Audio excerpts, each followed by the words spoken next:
Mike Mayo, which if the Panthers are down, 3-1 after two periods, I would have to say I defer to the notion that, well, I have to get up early tomorrow. I don't think I'll be able to watch the rest of this game. Because who would want to sit with an incredible rat like Mayo? I had to take it all day yesterday on the radio show. I fired back with everything I had. I even said that the officiating was very biased. You brought up the refs and hockey. Favor the Capitals, like a joke of an argument. Yeah. That's great. We're desperate when we're bitching about refs and hockey. Refs, and hockey refs. Man, they call a lot of penalties. You know what? If you looked at it, very pathetic state of mind to be in. That's what happens when you got a big mouth and you start losing a bet. So I give Mayo all the liberty he wants. I mean, if he's up 2-0 when he comes on the show tomorrow, I'll just give him the whole show. No point in us coming back with anything. It's like an argument with your wife, right? What's the point of coming back with something? Yeah. You think she's buying your argument? Of course not. That's why you're fighting in the first place. Exactly. The time. Wake up with Defo, joined by Lubie. Welcome to the Defo Show.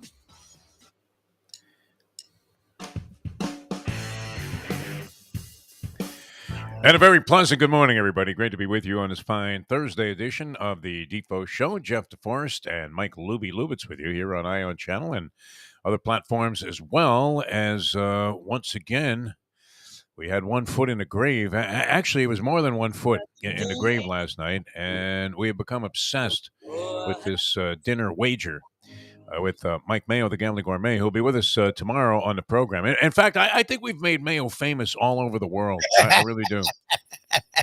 Hey, his segment is always good. You know, I always enjoy having Mike on a show, and we have the Lunchbox Show every day on the radio, Odyssey radio app. You can catch it there. And I think this is a perfect illustration of how having any kind of action on a game, and no wonder these places are prospering, amplifies your interest level and the excitement and the emotional swings that you can experience in a sporting event. And after all, sports is supposed to be entertainment.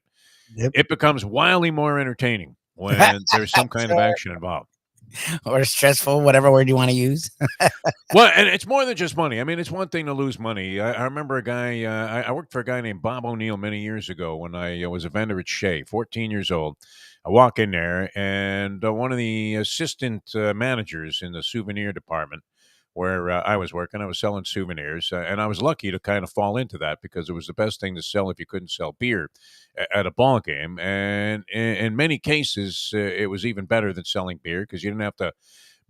You don't remember this, like when the beer guy used to have like a thing strapped around his neck. I remember that. And it was kind of like the hot dog guy, but he had like a case of beer on him, and it was at Shea Stadium back then. I believe they were selling Rheingold, which was the worst beer ever brewed by anybody in any country at any time during any empire and any period of time that the world has existed. Rheingold is my beer, the dry beer. Think of Rheingold whenever you buy beer.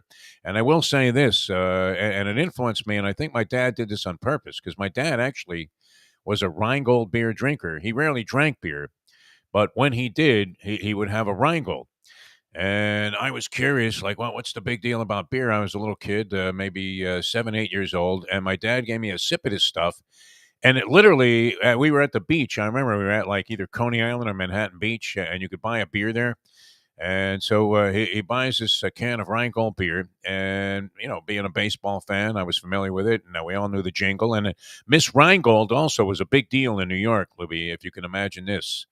The beer had a Miss Rheingold as its sort of symbol, and usually a hot babe, scantily clad. I won't go as far. It wasn't like pasties and a G-string, but very tastefully depicted in pictures featuring ads for Rheingold beer was the lovely Miss Rheingold. And I'm sure that there were many different Miss Rheingolds. That would be an interesting thing to try to track down. Could we find like the original Miss Rheingold's got to be dead as a doornail by now, right? Because this is a beer that was in existence years ago. Did he still sell Rheingold? Is it even brewed anymore? And Rheingold, Schlitz, the two beers you mention all the time in our show. Well, Schaefer also was another big beer, and Peel's was a big beer also back in the day. Peel's, what was largely circulated throughout the New York City area. Schlitz was big, and I actually had an affinity for Schlitz. You know who loved Schlitz beer?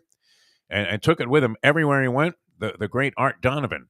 One of the first real athletes to cross over and become sort of a comedic figure also. And he was brilliant, Art Donovan, and a nice guy.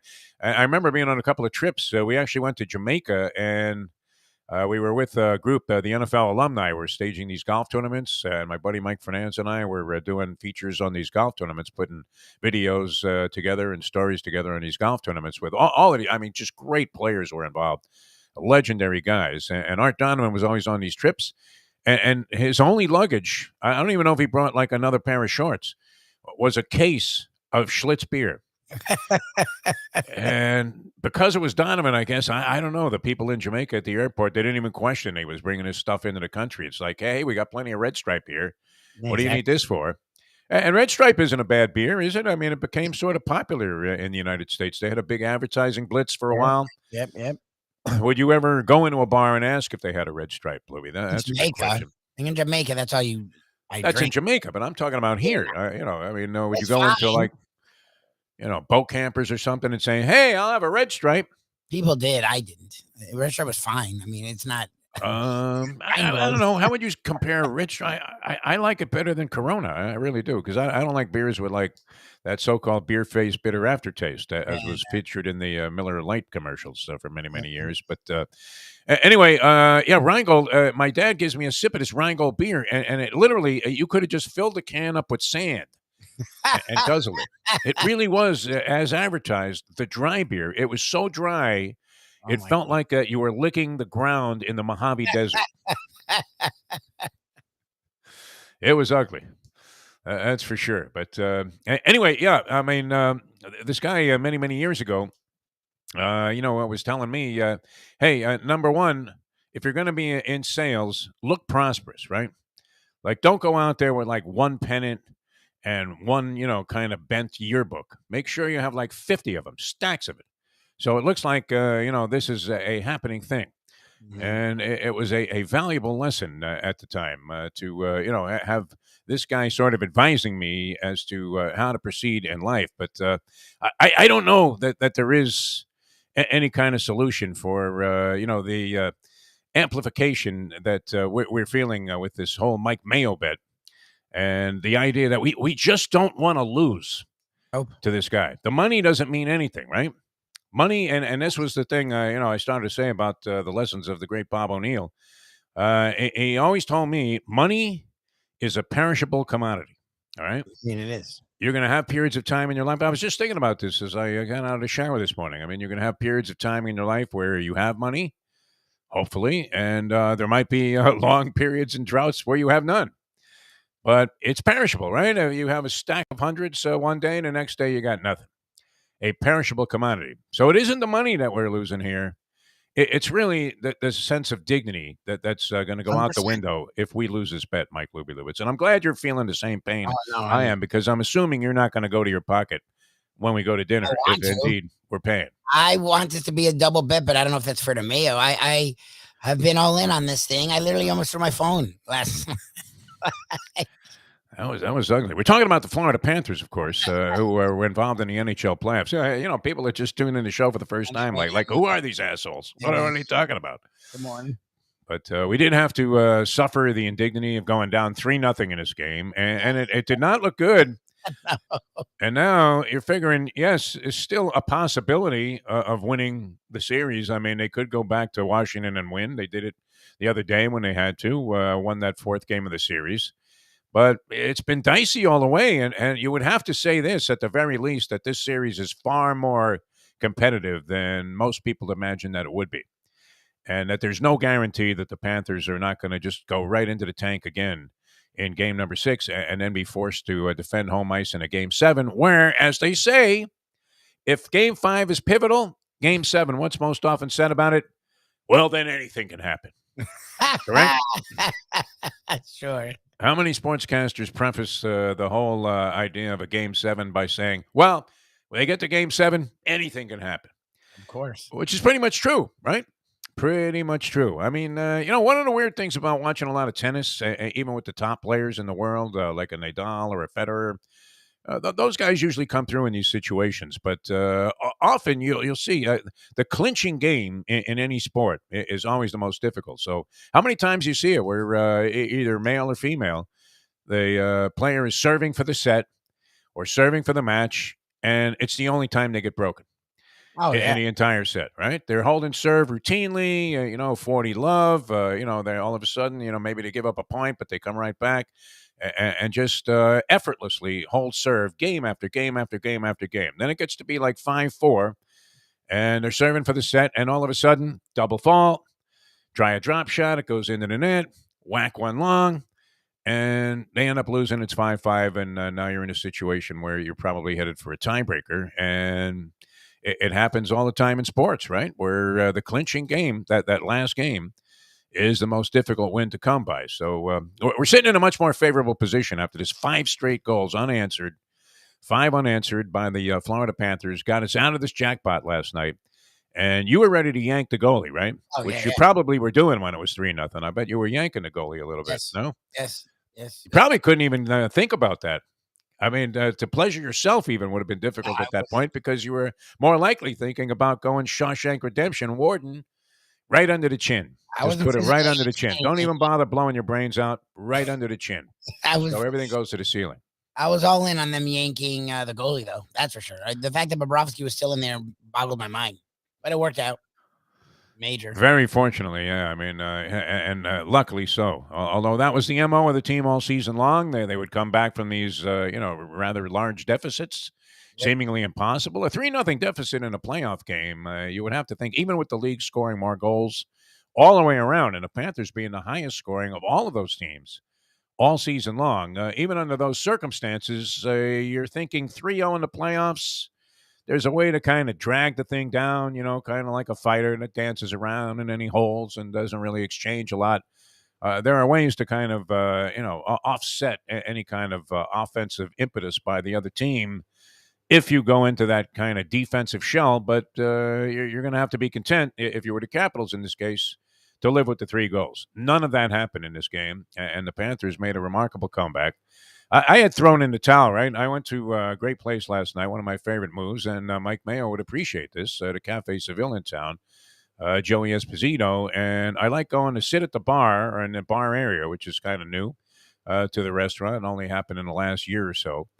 And, you order like an appetizer, which is more than enough for even 2 people if you're not, overwhelmingly hungry, and a bottle of wine, and I figured I'd watch the game there and yuck it up with Joey, the owner, and whoever happened to be on hand. And at 3-0, I would have to say, Flowers were in a punch, no? I mean, it was just like, hey, wait, check, please. Yeah, no, we're going to get out of here. Done. We don't want to stick around. Yep. And so a nice comeback there. And it's more about dignity now than it is about the money, I would have to say, Lubie. I'm resigned to the fact that if the Panthers lose the series, we absolutely would owe this guy whatever it was that he wanted to order up the menu. Oh, for sure. He's already forsaken the 260 to 1 odds that he would have been getting if he just bet the series himself, which you would have thought if he had any measure of confidence, he would have put 200 on the Capitals to win 520, and not only would have he collected that, but and then we'd be buying him dinner while he was laughing and maybe going through his wallet and saying, wow, geez, I didn't realize I had so much money on me. Do you need to borrow a couple of hundred, Eve? Cover the check? Just throw another whammy insult in there. Exactly.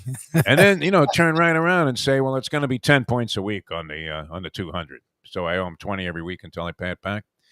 But didn't happen. So that was good. And it's been wild all over the place. I mean, this first round of playoff series in the National Hockey League, you couldn't ask for much more in terms of drama and excitement. The other games, the Rangers come back from the grave also. They were down 3-1 to the Pittsburgh Penguins, and the Penguins got an early goal in that game. And you were thinking that's going to set the pace, and that's going to be it. Rangers, Gerard Gallant, they go out the door.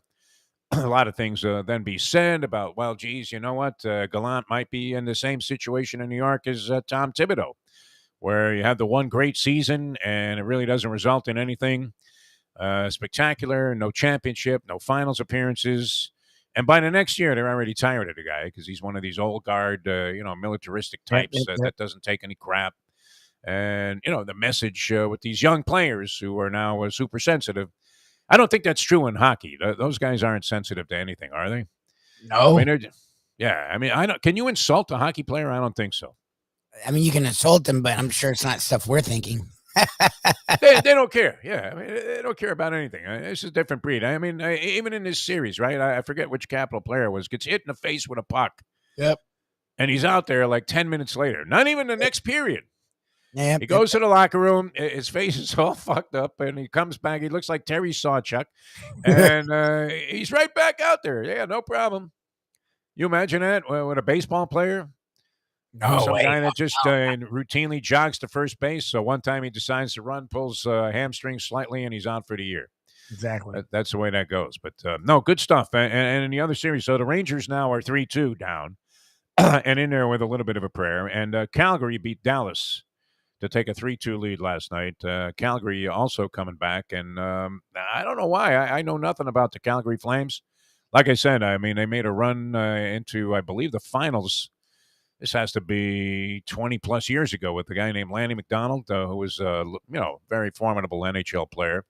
And I liked him. And, so that was the last time I think I saw Calgary do anything.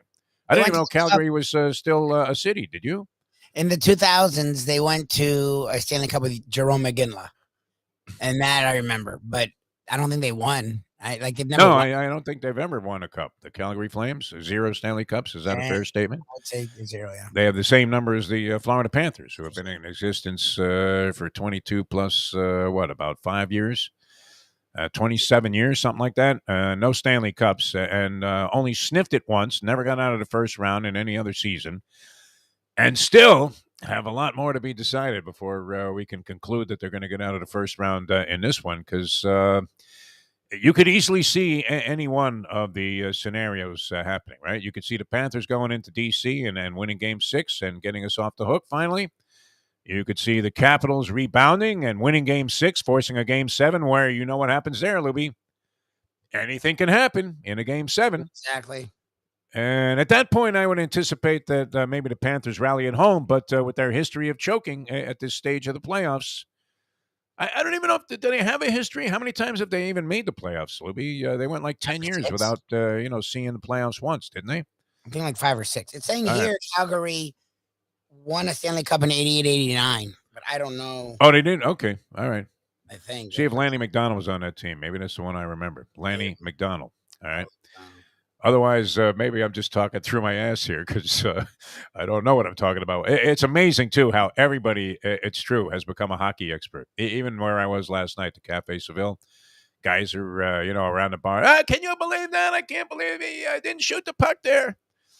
And I'm thinking, well, did you care about this like a week ago? Probably not. All right. Hopefully some people will jump on a bandwagon, too, because it was a lot of fun in 96, 97 when all the bars were full. Oh, and they were having to put up like movie screens in certain places, and they couldn't find enough things to do for the fans to get them to gather at the local watering holes. And it was great for the local economy, and everybody was out having a good time.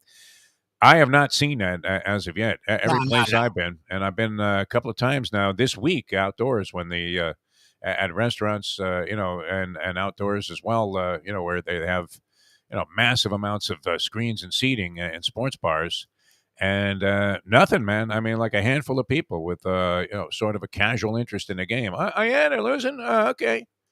None of that rabid, intense fandom that you would see if you were moving down the road, or that we did even in 96, 97, when the momentum kind of built as the first series was being played, and then really steamrolled after that to the point where people were insane in town. All right, so that's on the hockey side. And now tonight the night for 11, Lubie, with your Miami Heat. Surprisingly, now the Heat handled Philadelphia in as easy a fashion. They annihilated Philadelphia in this last game. They lost the 2 in a row on the road in Philadelphia, and came right back and redeemed themselves and kind of showed you that, you know what? Overall, they're a better team than the Philadelphia 76ers, I would think. They have a better coach. They have more depth. They have much more versatility, and they seem to play much more in sync as a team than the Philadelphia 76ers, who, have some good players, no question. Embiid could have been the MVP. You had James Harden traded there, and he's capable of flashes, but radically inconsistent, and certainly not at the level of greatness that he was when he was with the Houston Rockets several years ago, where again he So did the old vanishing act. I mean, it was D.D. Cooper time once they got to the point where it was a seventh game or an important game, and all of a sudden Harden would have like 9 points, Yep. 7 turnovers, and 1 rebound and an assist, and that was it. He even looked like he was dazed and confused. Remember that last series he was with the Rockets? It was rough. And I forget what the circumstances were, but he's in a climactic game, deciding game. And he looked like a zombie out there, right? Like a guy would pass him the ball, would hit him in the forehead and bounce out of bounds. James, you even looking for this thing? Come on, James, open up your eyes. So all things to me would dictate that maybe the Heat had found their stroke. They found their game. Those 2 games in Philadelphia were somewhat of an aberration. They were making adjustments. Embiid was pretty good in those games. He wasn't very good in this last game. Looked like he really did. I mean, he looked like Jerry Quarry, didn't he? He looked haggard. He looked like a guy that had fought the day before and for some reason was fighting the next day. Some guys staging a comeback. Ali's coming out of retirement. Hey, get me Quarry on the phone. No, not Mike. Jerry. Mike was his brother. Yeah, he actually was an accomplished fighter himself. Mike Quarry. And Jerry wasn't bad. I mean, he just happened to be around. If he was around today, he'd probably be fairly prominent, right? He'd be another great white hope, Jerry Quarry, which he was back then. But unfortunately, you had about 10 deep, maybe 12 deep in terms of outstanding heavyweights that would have been killers in any era. And, headed, of course, by the great Muhammad Ali. But you had Foreman, you had Smoking Joe Frazier, you had Ernie Terrell. I mean, all kinds of, great heavyweights were around at the time. And Quarry took a beating from virtually all of them. And ended up very tragically, right? I mean, I'm beginning to develop a need maybe to wear some Depends, Lubie. See, that's when you know you're getting old, when you take a look at the Depends ad and you're thinking, yeah, you know what, maybe not a bad idea. No, I'm not at that stage yet, but, and they show like young women. Do young women really have that kind of problem, Louis? Young, attractive women are like wearing Depends. After women give birth, a lot of the time when they laugh, they'll, dribble. Oh, yeah? Yeah. Get the squirts? Wow. Well, yeah, when you laugh a lot, you'll pee a little. I don't know what happens to your, I don't know. I don't know how the science of it, but yes, that happens quite often. So maybe they're wearing it as a pad. I don't know. Is that the call of the post? What is that? I'm hearing some music training in there, and it sounds like some guy's about to blow a bugle and go. All right, so what do you think tonight, Libby? The Heat are underdogs, 2.5 points to the Philadelphia 76ers. So the line makers either are throwing you a sucker punch, or they're onto something that we're unaware of. That Philadelphia somehow is going to rally off that horrible performance, and they would have to play a radically better game tonight. Well, we know the Heat were awful in games 3 and 4, but they sure looked good in this last contest, shooting the rock and spreading the, scoring around and giving Jimmy Butler more support from a lot of different sources. Can all of those guys disappear again in Philadelphia? What do you think? They've done it so far in this series, and that's what the lines makers are following, is the first 2 games, everyone played well. 3 and 4, no one played well. So yeah, they're expecting the trend to continue. I'm hoping that they finally woke up and realized, look, you don't want a game 7. That Bucks-Celtics series is going to be a war, and it's going to go down to the wire. Why not end this in 6 and give yourself a little extra rest and let those guys kill each other? I'm hoping they had another look. They had 7 guys in double figures. Don't play Lowry. That was the other thing in the Philadelphia game. They forced in Lowry. And Lowry's great if he's healthy. If he's not healthy, he just hurt the team. Gabe Vincent gives him so much more energy. And the team just fell right in line after that. Whatever the hell he did this last game, playing everybody, which is what he did, which is what I was hoping he would do, it worked. So do that. Play the guys that got you there. And I think they'll keep it going. I don't know if they'll demolish them, but I'm hoping they pull it out tonight, end it in 6, and it feels like they will. So what's wrong with this picture? You think you're playing the better team in betting on the Miami Heat tonight. Yes. They're on the road coming off, a very convincing victory over the Philadelphia 76ers, much more indicative of what you thought and, how you assumed that this series would go, that the Heat would have some very strong efforts. The games that they've won, they really were, appeared to be vastly superior in the 3 games that they've won. in the series. They threw in 2 stinkers in Philadelphia. Still, as you were saying, Lubie, and you're right about this, as bad as they were playing, they're still in these games with a couple of minutes to go. Yes. And with a very viable chance. I mean, you knock down a 3-point shot or whatever, and all of a sudden that game turns, the whole dynamic changes, and maybe you have that 4th win already secured. So what's wrong with this picture, Lubie? I mean, does the 2.5-point outlay that you're getting and a very generous 2.5-point allotment with the team that you think is better and primed to win tonight, why wouldn't you take the 2.5 points with the Miami Heat? You're getting points with the team that you believe is the better team and is going to win the game, regardless of location. In this case, the city of brotherly love. But would you not immediately jump on this and say, hey, these line makers are crazy, man. They're just courting Philadelphia a shot here because they're at home, but they really have no chance. James Harden looks like Butterbean Esh out there, as we were saying. Embiid, I mean, if he can come back and have a strong game tonight, then this guy is wow. I mean, yeah, he's old school. You talk about indestructible. Feels like there's a lot wrong with him. He was holding his back most of that game. He was literally in tears when Dedmon blocked the ball into his face. Like, he physically is a mess. That can't be pleasant, right? You have a broken orbital bone around your eye. And you get whacked in the face, right? Yeah, have you ever broken your nose and then, it almost inevitably, and you'll see these guys wearing masks usually with a broken nose. But, if it happens and somebody breathes on you, all of a sudden you're in like incredible, overwhelming pain. I can't even imagine. No way. Yeah. So, I mean, that can't be pleasant. And as I said, I mean, there's a fighter named Kell Brook that ended his career pretty much, having the broken orbital bone. There have been other guys that have incurred that, and in most cases, they're never the same. They might have a couple of more professional bouts, and then that's it. So here this guy's playing basketball. He gets whacked right in the eyeball. It wasn't like he got hit that hard, but you can't imagine. You know how that pain is, where you almost black out. I can't imagine. Are you kidding me? It would be hard to focus on the basket after that. Now, admittedly, Philadelphia was horrible in that game, and people aren't buying. Do we run this by Dave Hyde when he comes on the show later? Of course. The Adam Silver conspiracy theory. Oh, I don't know if Adam Silver was. Silver, was in the hole deep to, DraftKings or FanDuel. They were about to expose him. So he deliberately invited LeBron James to the F1 thing and all of those Carbone dinners, $3,000 a plate, night after night. LeBron's partying till like 5 in the morning. LeBron James now has a piece of some tequila company. He's actually taking bottles out of the bar as the bar is closing. To do what with, Lubie? Think about this. Exactly. Does LeBron James consume that much alcohol? I would say not. No. It was strictly to make sure that the Philadelphia 76ers were trashed before they set foot on the court there against the Miami Heat to bail out Adam Silver. What do you think? I don't know about the Adam Silver part, but the rest of it makes a lot of sense. Why is LeBron James grabbing bottles of his own brand of tequila off the bar shelf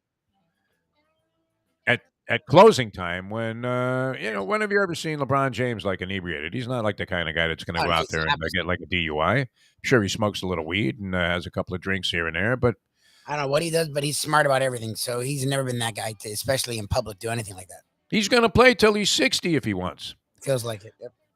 His next commitment won't be to see if he can play on some team with his son if his son makes the NBA. It'll be to play on a team with his grandchildren.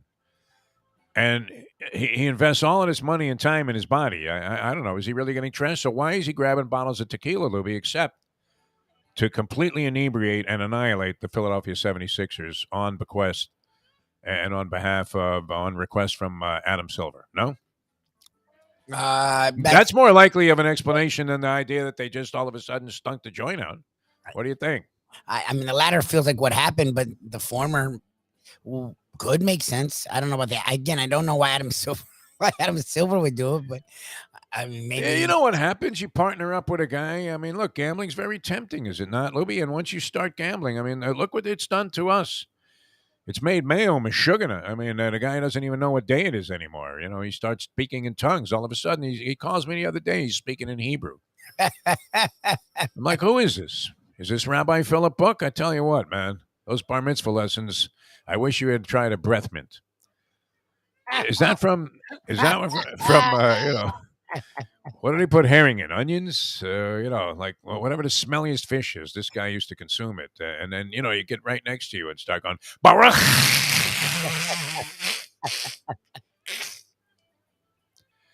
I don't know. All right, here's the deal. And Lenny the Chronic and all of the good people there that participate. I hope Andy's okay. Is he going to call us from a hospital bed? Or is he out right now? I don't. He was supposed to get out Tuesday. He told me, but his messages are few and far between, which is rare for him these mornings. And they're always the last 2 days been very weirdly grim, which sort of freaked me out a little bit. So I don't know if he's calling. If he is, he literally could be the first guy. I don't want to put this on him because it might be a jinx, but. Facetiously or, theoretically, you might say he was actually calling from his deathbed, right? A hospital bed. That's as close as we can get, to a guy just before he's going to check out. His last move is to call the trivia challenge and see if he can win on the Hialeah Park Trivia Challenge. What do you think? I feel like that's asking a lot. I don't, you know what, Andy, it's unfortunate he's been and are we a jinx for Andy? Anytime he's going to do something with us, he ends up in the hospital. What is that, Lubie? 2 for 2 the last 2 times. He was going to meet us in Vegas. Well, you weren't there, but he was coming out to Vegas for the 70th celebration last July. At the airport, he's a vet scratch at the gate. Unbelievable. And then he was going to meet us for the fight. So I was all so happy that, Frankie was going to accommodate us with, the 4 tickets we needed, and he would have been ringside there, Andy, and no doubt would have been screaming, "Hey, how come the Fighting Rabbi's not on the card?" Yeah, exactly. Because the last time he was on the card, they carried him out of the ring on a stretcher. So. After he threw one punch and missed against the great Arislan Di Lara, who he was actually a viable opponent for. You would have thought. I mean, it was doubtful he was going to win, but man, that was ugliness. Huh? Andy left there in shame that night. Yes, that he even was associated with the rabbi. That he was even. I didn't even want to admit I was Jewish after seeing the Fighting Rabbi. Although I didn't expect a Fighting Rabbi. I mean, that's kind of an oxymoron, is it not? You're thinking a rabbi is more inclined to talk his way out of the situation. So anyway, we hope Andy's okay. You can dial us up if you want to play. Dave's going to join us here in just a sec for the Hialeah Park Trivia Challenge.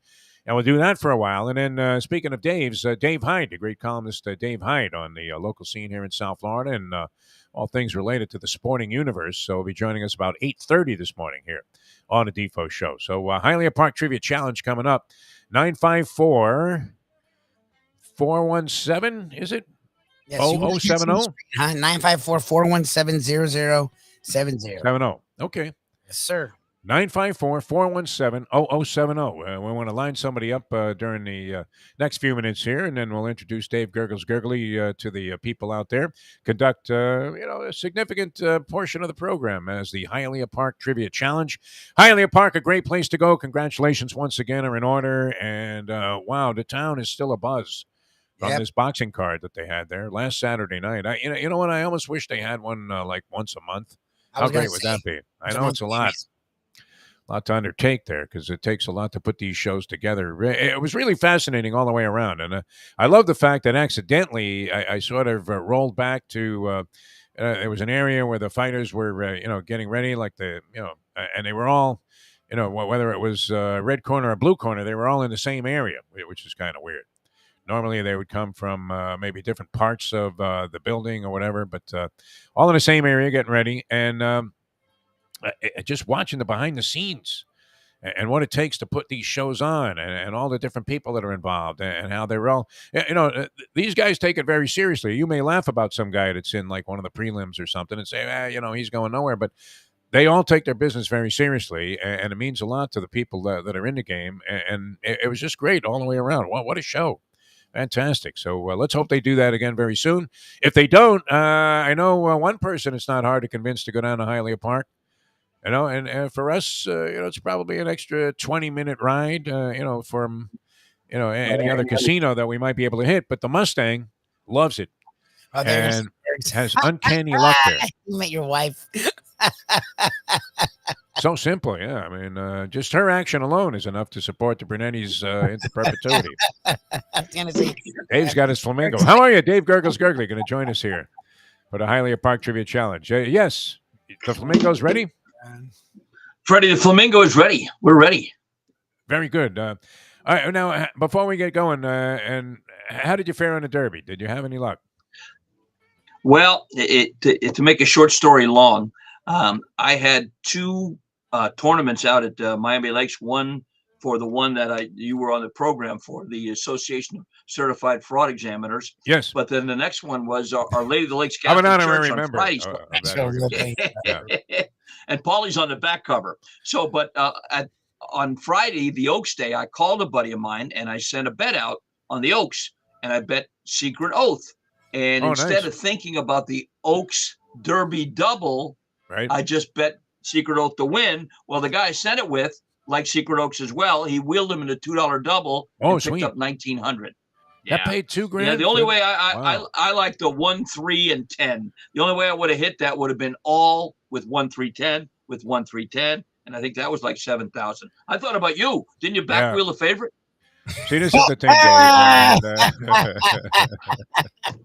Dave. I'm sorry you brought that up because everybody thinks I had it, right?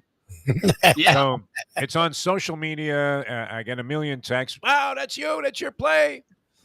And it crossed my mind, and I've been saying this over the last couple of days since the Derby. It was a week. It was one of those things that, you're planning your strategies, and you're thinking, okay, do I have enough coverage? I thought I'd put enough money into the thing. I wasn't a fan of the 3-horse for no particular reason either way, but I just wasn't using him in any of my other combinations that I bet with a friend of mine, Piscataway Ray. So I'm looking at it, and everybody all of a sudden on Derby Day, I'm watching various, reports on the Derby and TVG and whatever other channels are carrying horse racing. Fox Sports 1 was doing the Belmont card that day. And and everybody's talking about Epicenter all of a sudden as, wow, this is the horse to beat. And we knew that Epicenter was going to be a little bit of a lower priced animal in the race because of Mattress Mac putting $5 million on Epicenter to offset his furniture deal that obviously he's prospered even more so because Epicenter lost. I mean, imagine having $5 million on a horse and you're yelling at the screen, mow him down, mow him down. Yeah, exactly. Because you want the horse to lose because you make more money if he loses, even though you have $5 million to win on the horse at 4-1. So he would have picked up $20 million. But I'm on my way down to Hialeah to go to the fights and catch the Derby there. And I have plenty of time to make the bet. And it crossed my mind, why don't I back wheel Epicenter? Because I'm seeing all of these signs that Epicenter's the horse to beat. And for the $19 I kept in my pocket, it cost me $2,000. But everybody thought I had it. So, like, people that I owe money to are calling me and saying, hey, come on, Def. If you ever flush, it's now. After this favorite back wheel, you probably had it for like $3 and picked up $6,000. Can you imagine? For $58 or $57 it would have been. Unreal. So nothing. Gergel, sorry. He didn't do it. Yeah. Well, you were in the ballpark also there, with your all. I would say, mine would have been 1, 3, 10 with 1, 3, 10 with 1, 3, 10 with 1, 3, 10 might have cost me, I don't know, $50 or something like that. And I had money for that too, but I do have a good event tomorrow. We're doing a golf tournament for Make-A-Wish. Nice. It's a really great charity. And I'm going to approach them about doing a Make-A-Wish degenerate kind of social thing. Degenerate Make-A-Wish would be great, yeah. Yes, wouldn't that be great? We could have the Paulie man in a little pair of shorts and a little hat saying, well, Make-A-Wish, I'd like them to leave Argentine Tango up. Yes. We could have some great degenerate Make-A-Wishes. Become a steward for the day, and change all the results in your favor. Yeah, that would be great. What do you mean his horse is the winner? He finished 7th. Right? That could be so many. And the other night, I'm watching a great movie, Lady in Cement. Now, Lady in Cement was Frank Sinatra as Tony Rome, a Miami Beach detective. And Raquel Welch is in it as well. But anyway, the first thing he's doing when he goes to be a work for somebody, he says, well, I get 100 a day. He says, but you can just send it to my bookmaker because I lost the 6th at Hialeah the other day. And I thought it was great. Yeah, terrific reference there. Raquel Welch was one hot babe. I actually waited on Raquel Welch show once in a restaurant in L.A., and I forget who the guy was, but everybody in the building thought that is the luckiest man on the face of the earth. I mean, that is Lou Gehrig right there. She was all over this guy. And it was a kind of restaurant where people got very relaxed. You know, they kind of sat on couches and, you know, it was a slow, transpiring 5-course meal. And yeah, I mean, that was fun to watch. I mean, but in my vision, she wasn't dressed when she was sitting there. She was wearing pasties and a G-string. Yeah, exactly. You know, but no, I mean, you know, quite voluptuous. Nobody would have watched that stupid roller derby movie if it wasn't for, you know, I hate to put it this way. It sounds, misogynistic, but the rack that was displayed there by one Raquel Welch, who still preserved herself very well. I mean, you talk about Yes. preservatives. Anyway, it was great down there at Hialeah Park. We suggested you go there and have yourself a ball. The Mustang's on fire down there in the casino. Steve Calabro once again. I mean, it's almost as if Steve is smiling and saying, welcome, people. Here's your chance to win some money. Forget about going in and it's just ringing death as soon as you start playing the machines there. And the $100 bills, I mean, just get evaporated into thin air. You're in there with a shot because the way that they want the players to feel. They want you to feel like a winner every time you step into Hialeah Park. It's a great place. Special events are really extraordinary there. So check the calendar of events at hialeahpark.com and make your plans. Clear your social calendar and spend an evening, a day, and maybe even an early morning at beautiful Hialeah Park. All right, we're going to come back and play the trivia challenge. You ready to go with that, Dave? Yes, sir. Some brain busters already, you know. I got some good ones. Got some good good ones. I think they're going to be sharp players today. So you can dial us up if you want to play. When the line is free, it's 954-417-0070. Hialeah Park Trivia Challenge on the Defo Show. On tap, he's Mike Lubitz, Dave Gurgles Gurgley. If you're watching the video stream here on Ion Channel, you can Google the Defo Show, find all of the shows that we've been doing over the last, seems like half a year now, right? Lubie, when are we going to start making it? And I'm Jeff Deforrest, and we'll be back with more in a moment. Now that The time is 7:42. Tony Segreto here. Let me ask you a question. What do you look for when you go out to eat? Good food, obviously, friendly atmosphere, not too loud, but good energy, reasonable prices, and a place where you feel comfortable. You're talking about the Texas Roadhouse. Good for a family, good for a date, or just a night out for yourself, and prices that will make you extremely happy. Their ribs unmatched, steaks hand cut every day. Everything, and I mean everything, is made on site, including their incredible bread. Trust me when I tell you, Texas Roadhouse, your restaurant, your destination when you say, where should we go and eat tonight? From the newly renovated sports bar to the beautiful bayside views captured at the Tiki Bar, Jimmy Johnson's Big Chill has it all. Located at mile marker 104, the Big Chill also offers waterfront dining while experiencing breathtaking sunset views of the Florida Keys. It's simply the hottest spot in the Keys to cool off. That's Jimmy Johnson's Big Chill at mile marker 104 in Key Largo. For more information, call today at 305-453-9066. Any time of year, things can happen to your home or business, and the insurance company can be your friend, but they also can be your enemy. Horizon Public Adjusters, Justina Testa, are here for you to help this process go so much easier. 7 to 10 times more money recovered with a public adjuster than if you went on your own. If there's no recovery, there's no fee. Before you call your insurance company, call Horizon Public Adjusters and Justina Testa at 954-809-8752. Oh, Solo Volante will be coming late. Oh, Solo Volante, the Belmont's now 1 mile and an 8. The finish line is coming up quick. Luca Panici, just switch the stick. The only way to get your morning started is with Defo, joined by Lubie, right here on the Defo Show. Classic clip from the opera singer, the great polyman Paul Massell, the irreplaceable one, who you'll find is surprising, Dave, but has vowed to return to the program in the very near future. I didn't talk to him. Polyman, no, he's doing well, the polyman. He's heard. a very good spirit. So I'm just saying. he's vowed to return to the program. I think he's even going to hook up a computer of some sort. Lubie's going to go down there. Do we even know where he lives at this I time? haven't heard from him. That's why I'm wondering if you're being honest, because I haven't heard from him in a while. I'd love to help him out. No known address is usually the way that he describes. It actually says that on his driver's license. Paul Marcel, a.k.a. the Polyman, no known address. P.O. Box. Birthplace, parts unknown, you know. Exactly. High school, parts unknown high. All right, we're ready for the Hialeah Park Trivia Challenge. Dave Gurgles Gurgley is going to conduct the questioning here, and you can dial us up if you want to play it, 954-417-0070. A Landlubbers gift certificate. That's a local place in town here. What would be a dynamite place to be tonight or tomorrow?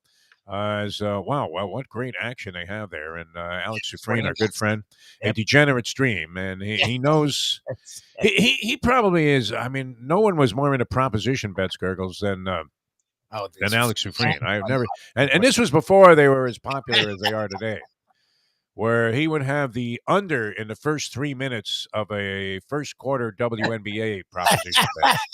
You're not joking, you would. Right? And Candace Parker is like got the ball over her head there, and he's yelling, "Miss it, Candace! Miss it!" You're like, who's paying any attention to this, Alex? Why is it even up there, man? I'd rather watch the crawl on CNN. What are you talking about than this WNBA? And of course, he had action on it. 100%. Under 12 points scored in the first 3 minutes of a WNBA game. God bless. That's impressive. That was like when Scotty, the friend of Jersey Kyle, world's worst bookmaker, still hasn't paid him off on Anquan Bolden scoring the first touchdown in the 2012 Super Bowl. Wow. Yeah, it was a 10-1 proposition, and Jersey puts 100 on it. I think he's gotten about 400 of the dime. It was owed by this guy. Payment plan from the booking. This was before there was rampant sickness on the degenerate landscape, and this guy Scotty, great guy, man, and he's screaming at the television as the game has just started. We're watching some Jet game against some inconsequential opponent there, and the Jets were going nowhere. And it's like 3 minutes into the game, and he's yelling as he's looking at a shot of the coach on the sideline, "Run some clock! Run some clock!" We're like, run some clock. What are you talking about? It's like 2nd and 10, 3:59 gone in the game here, 0-0. They're at about the 30-yard line. And he had a bet going that there would be no scoring in the first 4 minutes of the game. It's like, who makes this bet? I mean, only a crazy man, only a Meshuggah nut. But that's where we're at today as a society, and we hope to cash in on it, Gurgles, and eventually I believe that we will. All right, ready for the challenge? Gurgles, are you up to it? Yes, sir. Okay.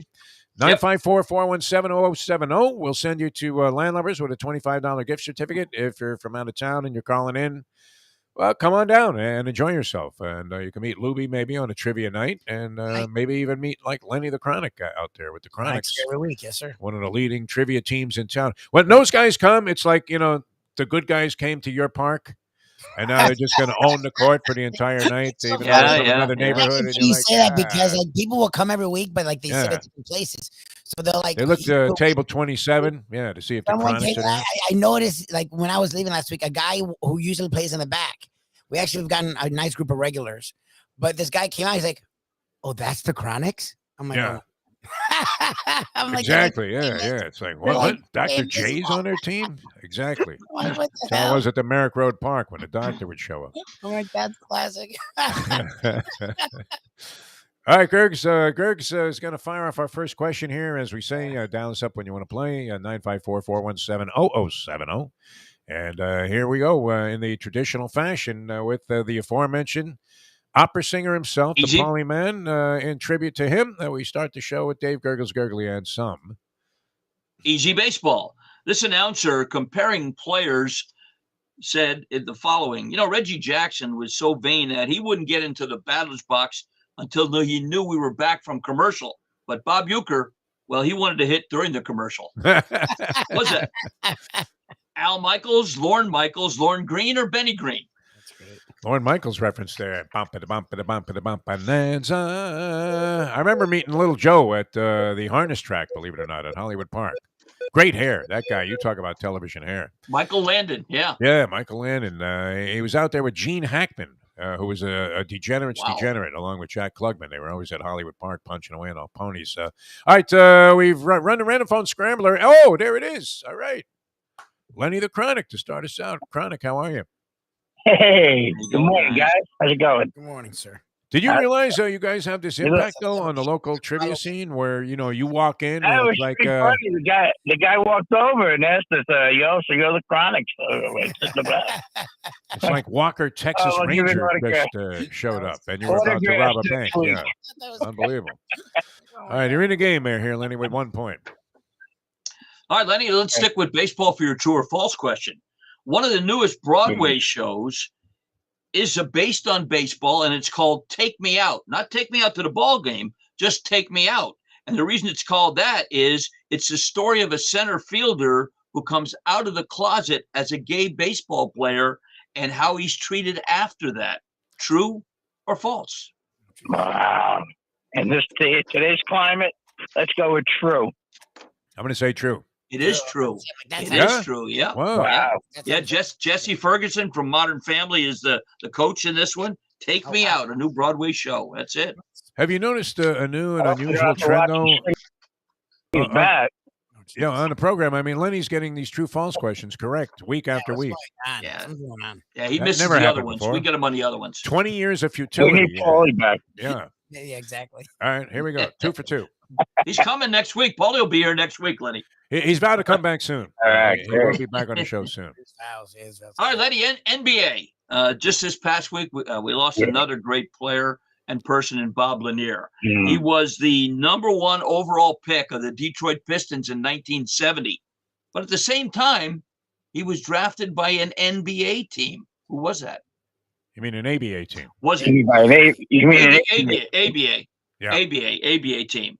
Was it the Pittsburgh Condors, the New Jersey Nets, the Indiana Pacers, or the Kentucky Colonels? Wow. It's a good question. Great question. What was it? What were the teams again? I'm sorry. All right, he was in 1970, #1 overall pick of the Pistons, which Right. ABA team also drafted him. Pittsburgh Condors, New Jersey Nets, Indiana Pacers, Kentucky Colonels. Let's go with the Nets. Nets. It was the Nets because it was Wow. territorial picks. Wow. Very good. Territorial picks back then. Well done there, Lenny. Well the done, Chronic. Lenny. You realize he's aiming for the sweep Right. here, Dave Gurgly. So No chance. and no he chance. already nailed an ABA question. So I don't know. I mean, what do you go to NASCAR on this? Oh, he'll get this one. Yeah. All right. We're going to give him a baseball question. All right. And Lenny's very good at baseball. All right. Baseball, Lenny. Shohei Ohtani hit a grand slam for the Angels this past week, and he was the first one to do it as an American League pitcher since Oh, good question. That's a good one. Diego Segui, Jim Lomberg, Mel Stottlemyre, or Steve Dunning. Wow. Let's go with Big Mel Stottlemyre. I was going to say Mill. No? That's a great guess, too. But believe it or not, 1971, Cleveland Indians, Steve Dunning hit it off Diego Segui of Oakland. That was the other angle there, the guy that I You're gonna never say heard of. Dave McNally.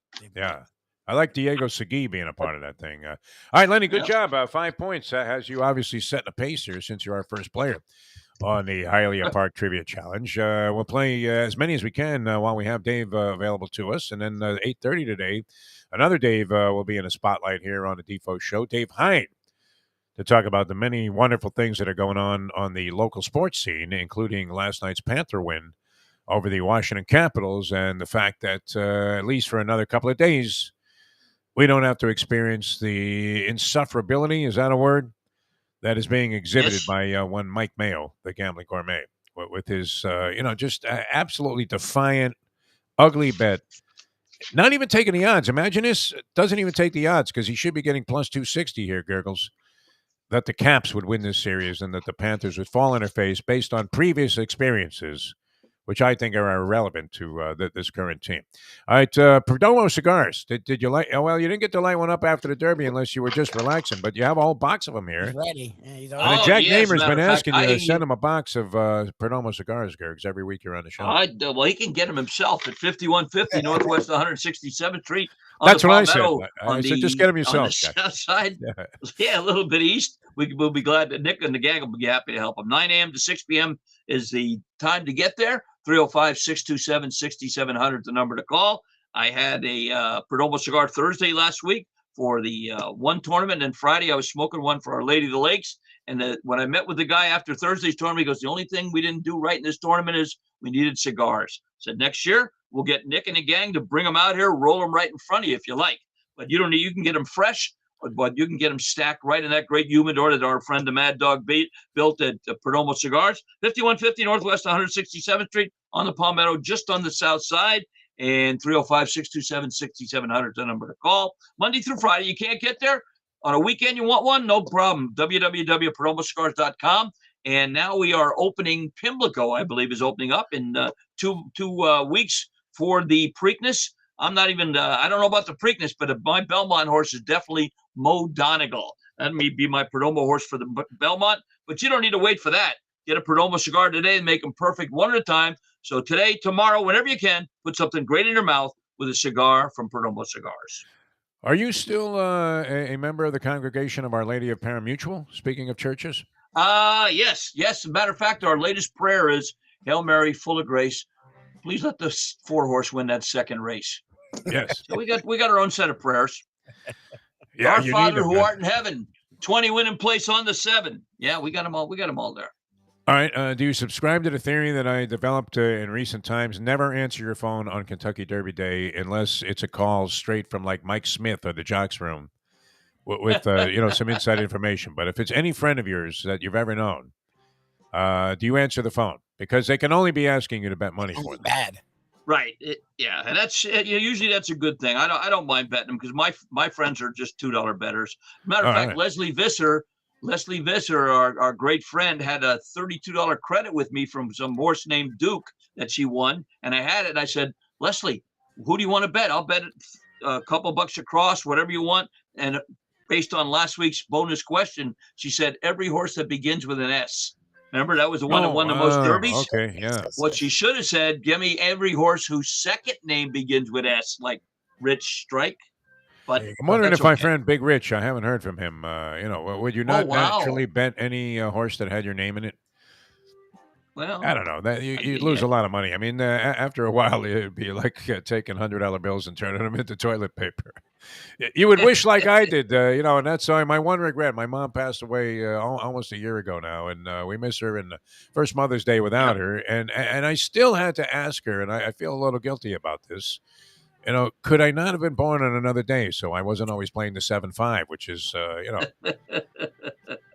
if it was like 7-6 or 7-2, I mean, if I was born on the 2nd of July, I think I'd be far better off than now, July if you were 5th. Professor Irwin Corey, you would have taken 7 and 5, added them together, and had 12, and then reversed it at 21, and you'd have had the horse. There you go. I didn't believe that was a 21. I never saw a color like that. I thought it was a 2 ball. I was thinking the old Hank Goldberg. Everybody did. Is that the 2? But it was quite a surprise. And then, of course, Lubie heard me fetching for the next 24 hours. And literally, Gurgles, everybody thinks I did it. They think I'm lying. That's the first thing I thought of. Trying to welch on, payments or whatever, because they all think I made this giant score, which I did not. And I'd be happy to proclaim it if I actually had made the move, but nothing. And the availability was there. I think when I ran into Frankie Fiore, the first thing he said to me was, "Did you do it?" And I was like, "Do what, Frankie?" He said, "Back wheel of favorite. What's wrong with you?" All right, we're coming back with more. We'll play a few more guys before we get to the finals here. Hialeah Park Trivia Challenge on a Defo Show. Lenny the Chronic with 5 points. Dial us up if you want to play, 954-417-0070. He's Dave Gurgles Gurgly. That's Mike Lubitz. I'm Jeff Deforrest. Dave Hyde on the sports scene here in South Florida coming up at about 8:30 this morning. And we'll continue with the Hialeah Park Trivia Challenge in a moment. Now that. The time, 7:59. Poker is your game. You're covered in style. And you can play all your favorite Vegas-style games, including blackjack, craps, and roulette in Hialeah Park's sizzling hot casino. Get a player's card when you walk through the door for all kinds of generous amenities, including our favorite, free play, when you come out to the ultimate casino and entertainment destination, Hialeah Park. These days, we're all looking for comfort anywhere we can find it. Thank goodness for Landlubbers Raw Bar and Grill in the Plantation location, because they are making sure you are as comfortable as possible. You're going to have the best wings in the world. You're going to have a great burger. You're going to have their amazing soups. Again, Landlubbers Raw Bar and Grill. It's nice and easy. Just go to landlubbersbarandgrill.com for both your pickup and free delivery. Thank goodness for Landlubbers for making you always feel right at home. Catholic Health Services is committed to care that changes as your needs do. Our full continuum of services is designed to be there throughout your care journey. If you need assistance with daily living, post-acute care following a serious health event, or additional medical care at home, we also offer skilled nursing and palliative and hospice care. Your care needs may change, but our commitment never does. Catholic Health Services, South Florida's #1 choice for post-acute and end-of-life care. Visit CatholicHealthServices.org. Francois Lebec. Good morning, Francois. Listen to me one moment, please. You fat ass. Tired of the way you speak about the Canadians? We are good people. We have vacationing on the beach. We bring our dollars here, and you're always putting down the Canadians. And me, personally, am sick and tired of your crap. And you're not losing weight. I saw you the game. You're fat like a pig.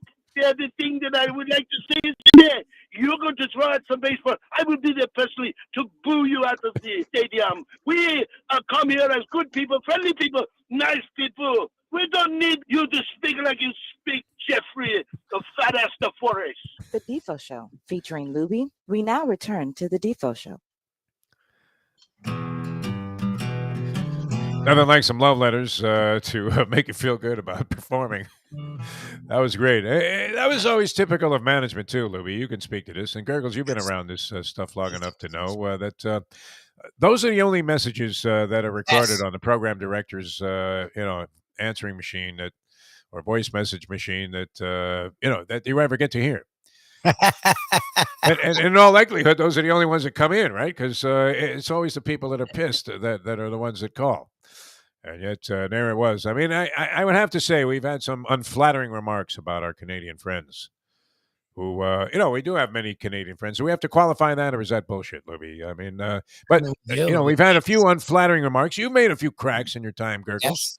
Dave Gurgles Gurgley with us here on the show, and maybe taking some liberties with the character and reputations of several Canadians who might have stayed at Shula's and played a little golf, where they pick up your ball and you just walk away with it, right? and you're out there in the middle of the fairway, about 320 out. You're your best drive of the day, and the ball's gone. And it was just the group of octogenarian Canadians that were playing in front of you.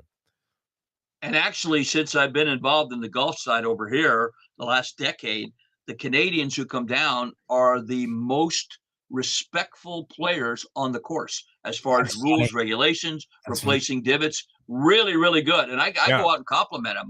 In other matters, that's a different thing. The old saying used to be to us. What about when they come to the restaurant? Yeah. Well, the restaurant, I don't see them in the restaurant that much because they like to bring their own beers and coolers. And we used to say, happiness is a New Yorker driving north on I-95 with a French Canadian under each arm. But we don't say that. Exactly. All right, enough of that. Let's get back to the game. This can only lead down a sordid path here, Dave Gurgles. Right. I understand the numbers are growing exponentially in Canada right now, so we don't want to alienate anybody. Yeah. All right, here we go. And we might be counting on a couple of Canadians tonight, people of Canadian descent, or tomorrow night with the Panthers, as we try to finally bury Mike Mayo and his, ridiculous contention that the Panthers would, because of history, blow another first-round series. If they blow it, it's one of the most remarkable upsets that you could conjure up in terms of South Florida sports history. But, it still could happen. All right, here we go. Our next player, Dave Gurgles Gurgley, has the questions. When there's a free line, it's 954-417-0070. Landlubbers gift certificate at stake. A degenerate's degenerate. Alex Sufrene will have all the games on tonight, including the Heat's attempt to wrap up their series against the 76ers, which oddly, Gurgles, what do you make of this? And you have Philadelphia ties and leanings. Yep. Sixers favored after getting blown out in Game 5. Favored on the home wood tonight by 2.5. Yep. Is that a sucker bet? Not for me. I don't bet sports at all, to be honest with you. I think I bet some golf when I was in Vegas with you, but sports I don't bet. Like I said, I don't trust humans. Yet I have jockeys, trainers, and grooms I bet on every day. So go figure. I don't know, but I'll just watch the game and root for the Heat. I was going to say you're betting on some guy whose last ride was at Beulah Park. I mean, in the Kentucky Derby. Mahoning Valley. There you go. All right. Yeah. All right. So what right, was here we go. your Ready? thought? Yeah. No, I mean, so do you think it's a sucker bet? The 2.5 favoritism. I think Vegas is just playing trends. Home win, that kind of stuff. I wouldn't touch it myself. If I was going to bet the Heat, I would bet the money line. I wouldn't take the points. Let's do that. Oh no, you're getting points. Oh, you wouldn't take the points. Okay, makes No, I sense. would bet the All money right. line instead of the points, so I wouldn't Makes have to play sense. the juice. All right, here we go. Very good, sir. All right, here we go. Tennis. Next set of questions. And this is a flashback. Tennis. This Flashback, longtime tennis commentator on the real meaning of some tennis vocabulary said, unforced errors. My uncle once told me that an unforced error was his first marriage. What's that? The great Bud Collins, Tom Collins, Doug Collins, or Chris Collinsworth? What a great guy. Speaking of the lovely and talented Leslie Visser, I got to meet and have dinner one night with Bud Collins at the then Lipton or whatever it was, Miami Open. Great guy, man. Very, very, I mean, just an interesting man all the way through. Great commentator also, very unique. Really all right, good. so we have Ron ready to go here on the Hialeah Park Trivia Challenge. Ron, welcome to the show. Good to have you on. Good morning, fellas. Let's go with A. A is correct. It's absolutely on the money, and you're off and running. All right, football, Ron. Patrick Mahomes, who just became a father and just got married to his lovely wife, Brittany, for Mother's Day, get this, bought his wife a vacation home in Santa Fe, New Mexico, where she spent summers with her grandparents as a child. True or false? Let's go true. I'm going to say you made that up. No, I did make it up. That's false. That was very Gurgles-esque. I mean, should have used that one on Lenny. That was my mistake. All right. Yeah. No, Lenny sniffed out a pretty tough one also. I mean, one going for 4 here, Ron. All right, Ron, we're talking about hockey, and this is a great hockey question. Who's the only player with 3 overtime goals in a Stanley Cup final series? Only player to do that. All right. Is that Jacques Lemaire, Wayne Gretzky, Bobby Hull, or Maurice Richard? Wow. Let's go D. Says D, the Rocket. Maurice Richard. Wow. Yes. Well, he was in a lot of playoff games there because Montreal, a 6-team league, and they were always perennial champions. What were they? They were like the Yankees back then in the NHL. Yes, exactly right. Fantastic. Yeah. All right. Good stuff. 4 points going for 9 here in the lead, Ron. All right, baseball. Aaron Judge just hit his first walk-off homer versus the Blue Jays this past week. Who was the first New York Yankee to hit a walk-off homer as a pinch hitter? All right. Was that Hector Lopez, Johnny Blanchard, Wally Pipp, or Bob Serve? Wow. Let's go Wally Blanchard. I would have said Blanchard or Bob Serve, but you only get one choice. You were right on the second one. Mickey Mantle's caddy, they called him. Bob Serve, 1960 versus the Tigers. It's one of those quiet guys was like deep on our, down the roster, but would come through like a champ almost as a matter of routine back in the day. All right, good job by Ron. 4 points has Ron in second place. Lenny's on top. He has 5. He's currently occupying the top position here. We have time to work in another player or two if you'd like to try us at 954-417-0070. 954-417-0070 if you'd like to play the game. Jimmy Johnson's Big Chill. Great idea. I don't know what the weather's going to be like over the weekend, but if you get even a ray of sunshine, like a single ray, it's always great to be at Jimmy Johnson's Big Chill. Actually, be a good place to go if you had to hang, even if you were getting washed out on the weekend, because you can sit there at the bar, and it's absolutely fantastic. The Tiki Bar, of course, a sports bar, remodeled inside. They have seating inside and outside that's covered. So no matter what, rain or shine, man, just show up there, and you will have yourself a blast. Some of the best food that you'll find anywhere in the Keys or in the state of Florida. Dominic Conjemi, our good friend John Conjemi's brother, really, Dave, so impressive what they do there. You've been in the restaurant business or around restaurants much of your life. And, when a place like Schuler's Steak, too, always was extremely well run. And people were courteous, and the service was always good. The food was very, very consistent, and upscale for reasonable prices. And that's how it is at Jimmy Johnson's Big Chill. I mean, there's no need to get Pam Bondi on the phone because there's price gouging going on because you're in a more quaint setting where there are not so many opportunities to go somewhere else. This place is just absolutely fantastic. Great atmosphere. Loved hanging out at the pool. Lubie, you had nothing but a blast there. I know, it's always great. And the professor, a very, astute, and trained palate, and he could easily have been a restaurant critic. He owns a restaurant. Loved the joint, man. Said, wow, this food is absolutely sensational. So check it out for yourself. Jimmy Johnson's Big Chill, mile marker 104. That's the Overseas Highway in Key Largo on the Bay Side. And you will have yourself a blast. And you can check into accommodations there, too, which are spectacular at jimmyjohnsonsbigchill.com. All right, time to play a few more here on the show. Hialeah Park Trivia Challenge. Dave Gurgles Gurgley. We have a very competitive, contentious game here, 5-4. Lenny leading over Ron, and here's our next set of questions.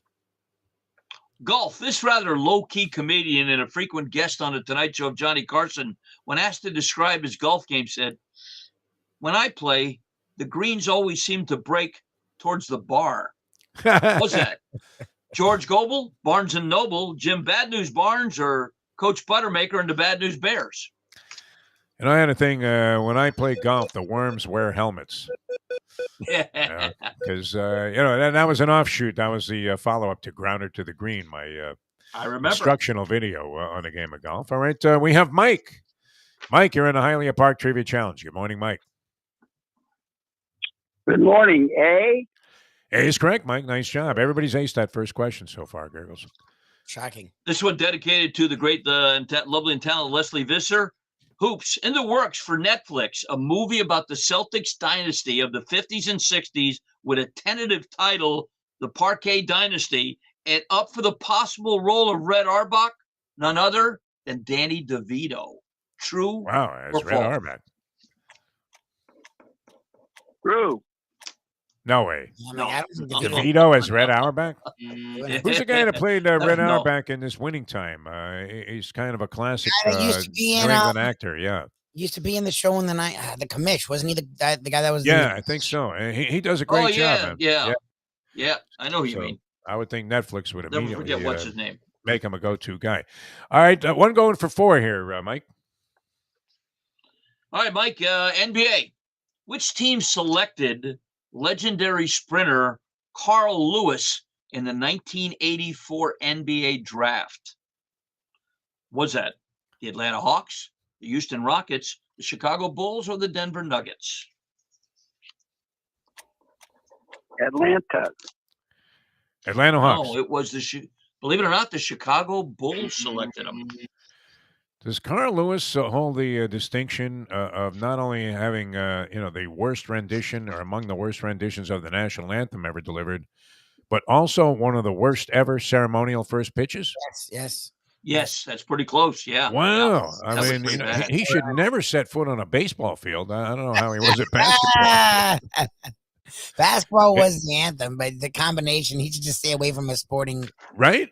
I mean, if George Bush could sing, he probably could have delivered a better version of the anthem while he was right up there rivaling Carl Lewis as one of the worst ever ceremonial first pitches in history. All right, 5-point question for you, Mike. You're not out of this yet. In fact, you could take the lead if you get this one right. Mm-hmm. All right, the NFL draft, Mike. For the 20 years from 1980 to 2000, which team has the infamous distinction of exercising the most number 1 overall picks? From 1980 to 2000, which NFL team had the most overall number 1 picks? Right. New England Patriots, Tampa Bay Buccaneers, Cincinnati Bengals, or Indianapolis Colts?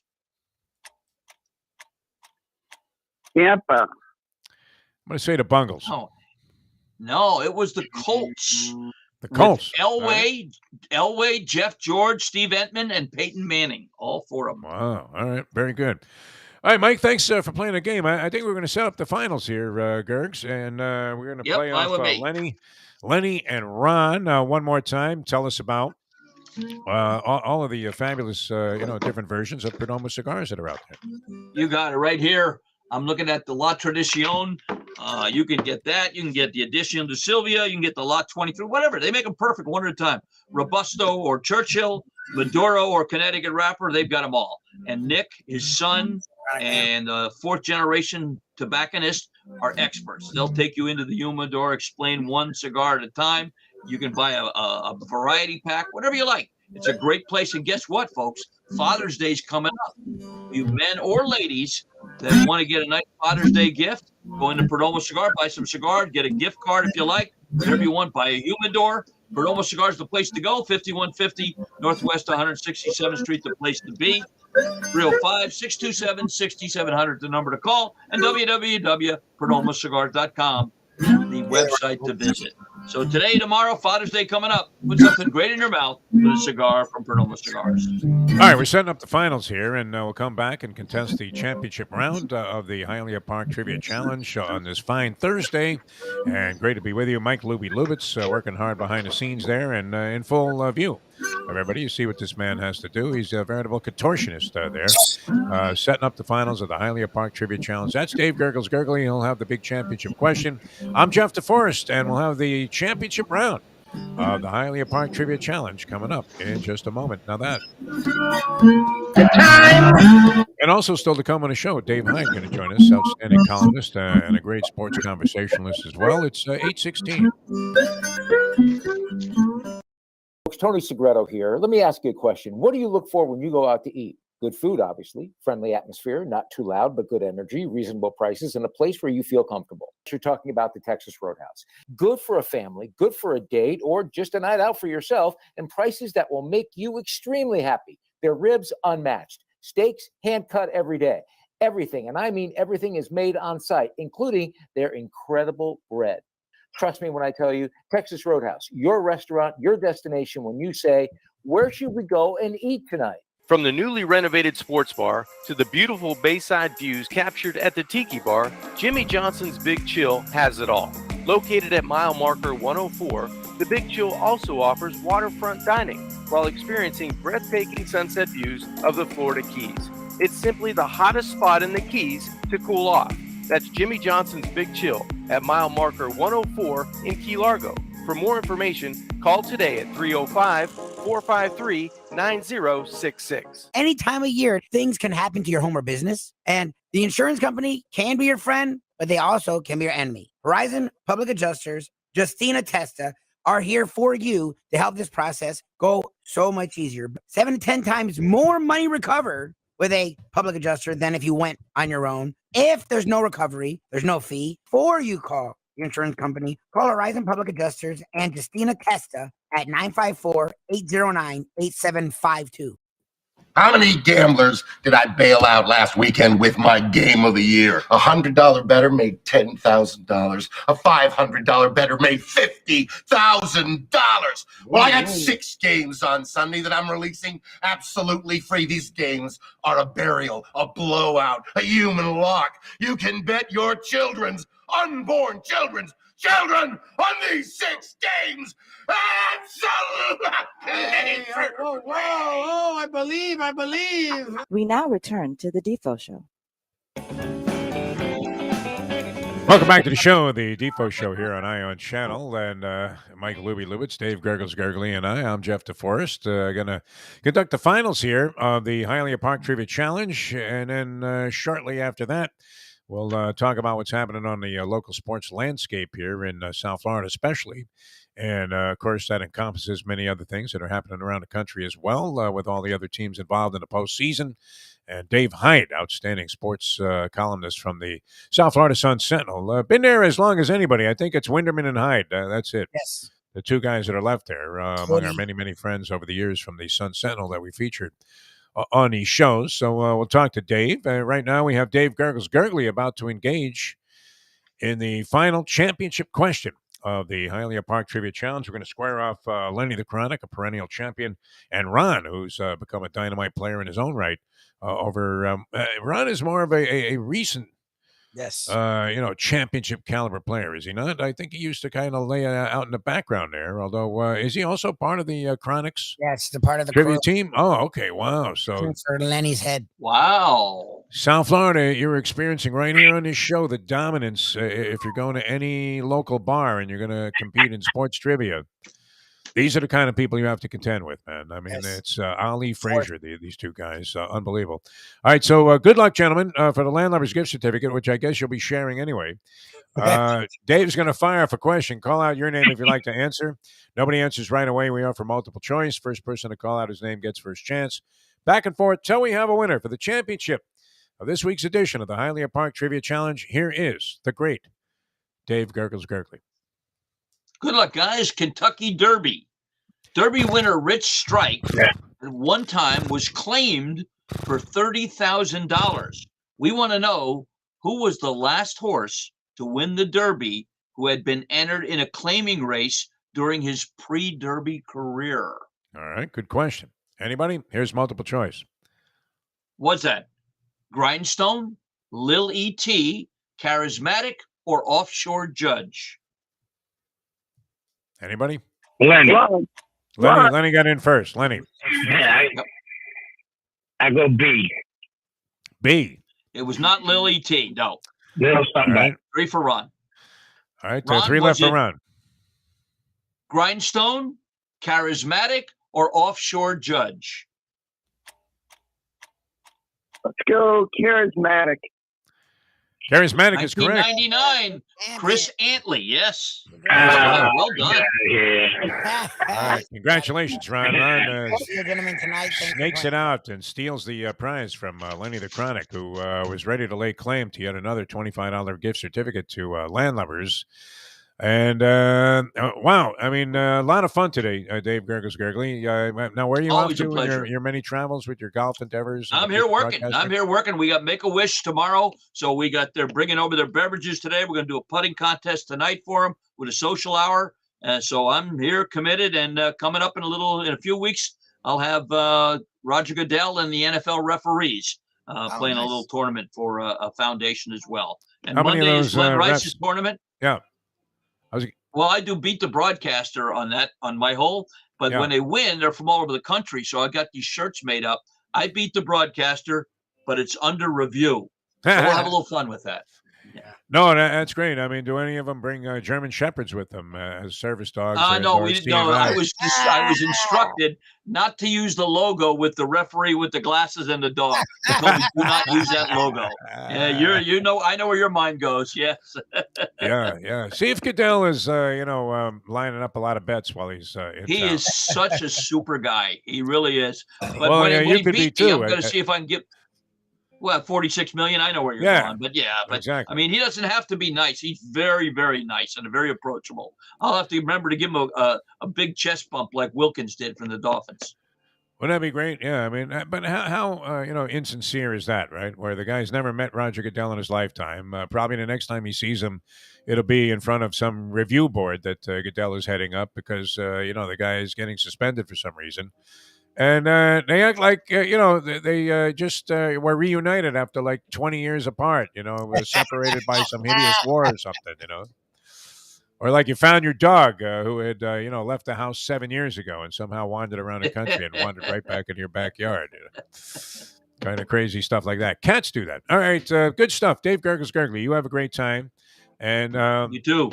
You're saying Heat money line tonight in the ball game. Yeah, I would take the Heat on the money line if I'm going to bet them at all, but I'm not betting the game. But I will be listening to Dave Hyde. He's one of my favorites of all time. Great guest. Dave's tremendous, man. I mean, written some really just absolutely amazing columns over the years, and he's been going back and forth to this every other night home game with the Panthers and the Heat. So he's been racking up a lot of miles on I-95, which I understand is no picnic. Because, you know how the DOT is in the state of Florida, Department of Transportation. They will schedule all hideous construction and all lane blockages around a major sporting event. Like as the people are leaving that F1 thing, 85,000 people or whatever that was. Of course, they have like a blockade set up at the Golden Glades interchange. So that's what he's been dealing with. So he's been a little, I don't know. Dave never gets irascible like Mike Mayo, but he has reason to complain. But one thing you want to tell Dave is the roads are going to be improved, according to President Biden, as soon as Paulie pays his tolls that he owes. Oh, But it might take a little while. Remember that? Like he came up with some outrageous number that he owed in toll money. What do you do then? I mean, just go before the judge and beg for mercy? I mean, what do you do at that point? I have no idea. Yeah. No idea whatsoever. Only Paulie could do that. Well, that's why his last address is unknown on his driver's license. All right, thanks, Dave. I'm sure we'll see him next week. Yep. See you. Okay. Good luck, guys. Always a pleasure. All right, Dave Gurgly, ladies and gentlemen. So he also had the fabled horse El Zippo Yeah, on exactly. the Kentucky Derby. That's unfortunate. I told you, everybody thinks I had it, Lubie. I know. I was there when you were getting the calls, and I've been on social media when people have congratulated you, and I've actually had to field those messages and say, no. There's no congratulations. Yeah, I mean, people, are coming out of the woodwork, kind of like, in Goodfellas, right? Where Maury wanted his money, and he's looking for Jimmy all day, De Niro, and hey, where's my money? You got my money? Where's my money? That's all anybody's saying. All right, coming back with Dave Hyde in just a few minutes here on the program. We mentioned Jimmy Johnson's Big Chill, great place to hang out. You're going down to the Keys right after you get out of Florida City, which, let's face it, right, from the line in Who's Afraid of Virginia Woolf. What a dump Florida City is. Not to put it down. If you live there, if you're a fan of the show, then it's great, right? Lovely. What is that? The Mutineer? Is that what it's called? That was Is Homestead. that really the name of that restaurant? Something The Mutineer? like that. Something pirate laden. Yes. How come you didn't get up and do a number on karaoke night when we were there that time for the Homestead Not a race? karaoke person, but I'm not gonna lie. I could see myself doing it maybe at the Big Chill. For in the Big Chill. Oh, yeah. That I would do, especially if they had like a pizza on the line for the winner. They're offering some stuff up. I can see that place sort of lets your guard down. Yeah. I would say, I don't know if Mike Mayo's ever written a review of the Mutineer there in Florida City. What would you say? I mean, okay. I mean, they seem to enjoy themselves. Yeah. I didn't understand why. As I recall, we ate there, and it was all right. It wasn't like the worst was thing that I've fine. ever experienced, but it certainly wasn't Jimmy Johnson's Big Chill. I mean, No, that is definitely worth the small jog down the road there. Hold out, I mean, even if you have to use the restroom, I mean, just hold out and get down to Jimmy Johnson's Big Chill where you can chill. Yeah, you can do everything. And you're not looking over your shoulder thinking, who are these people, that have shaved their heads and are wearing leather jackets with the skull and crossbones on the back? Those are typical Keys people, I guess. But no, we love it. Jimmy Johnson's Big Chill. Check it out, jimmyjohnsonsbigchill.com. And you will have yourself a blast anytime that you're in the area of Key Largo. Key Largo has a real romantic kind of feeling to it, doesn't it? Key Largo. I love that place. Yeah, the Keys are great. Absolutely great, man. I mean, it's not like you're schlepping all the way down to Key West, just to go to Sloppy Joe's there and go, so what's the big deal?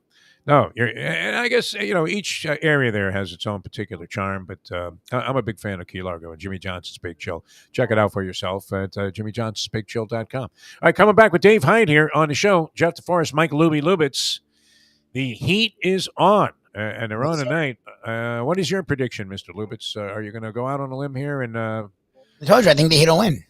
I mean, the trends don't hold that up, but I'm hoping this last game they took it to another level, and you saw everyone come out and play strong. I'm hoping they keep that going, and I'm just going to be biased Heat fan and think they keep it going and they close out the series tonight. If you're watching that Celtics-Bucks series, you do not want this series to go 7. Let them kill each other. End this in 6. Give yourself a little extra time off, and maybe you can see a real Kyle Lowry in the next series. how about Drew Holiday yesterday? Final 10 seconds. There was another distinction there. First player ever with a steal and a block shot in the final 10 seconds of a That was playoff game. insane. He blocked it and kept it. It was ridiculous. That was good. No, he threw it off the smart. Remember, that's one of the great plays, right, where you It was are falling amazing. out of bounds, In midair, he balls off you. got to throw it off the guy. Like, it was insane.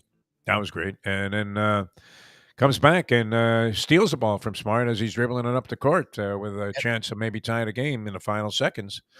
And the Milwaukee Bucks, literally, they had 1 foot in the grave there. They were about to be down 3-2. It looked that way throughout most of the game. And they come back and now lead 3-2, going back to, Milwaukee, right, for game number 6? Yes. Woo! How about that? So I'm with you. I don't know why. I would be surprised if Philadelphia won this game tonight. I'm with Gurgles. Take the Heat on the money line. How accurate that's going to be. But Degenerate Friday tomorrow. We'll be sitting here licking our wounds, no doubt. We'll see what Dave Hyde thinks about all of this in a moment as we come back with more of the Defo Show. Now that. The time. I have to say, too, I've been watching a lot of tennis on the Tennis Channel. They've been having all these great tournaments in various European locations right now. They have action going on in Rome, and it's been, multiple locations throughout the world where they've been having these different tournaments with all the top players involved. They've been playing their eyeballs out. These ladies today, they hit the snot out of the ball. I mean, women's tennis comes as close to, sort of replicating what men's tennis is. Of any women-to-man sport.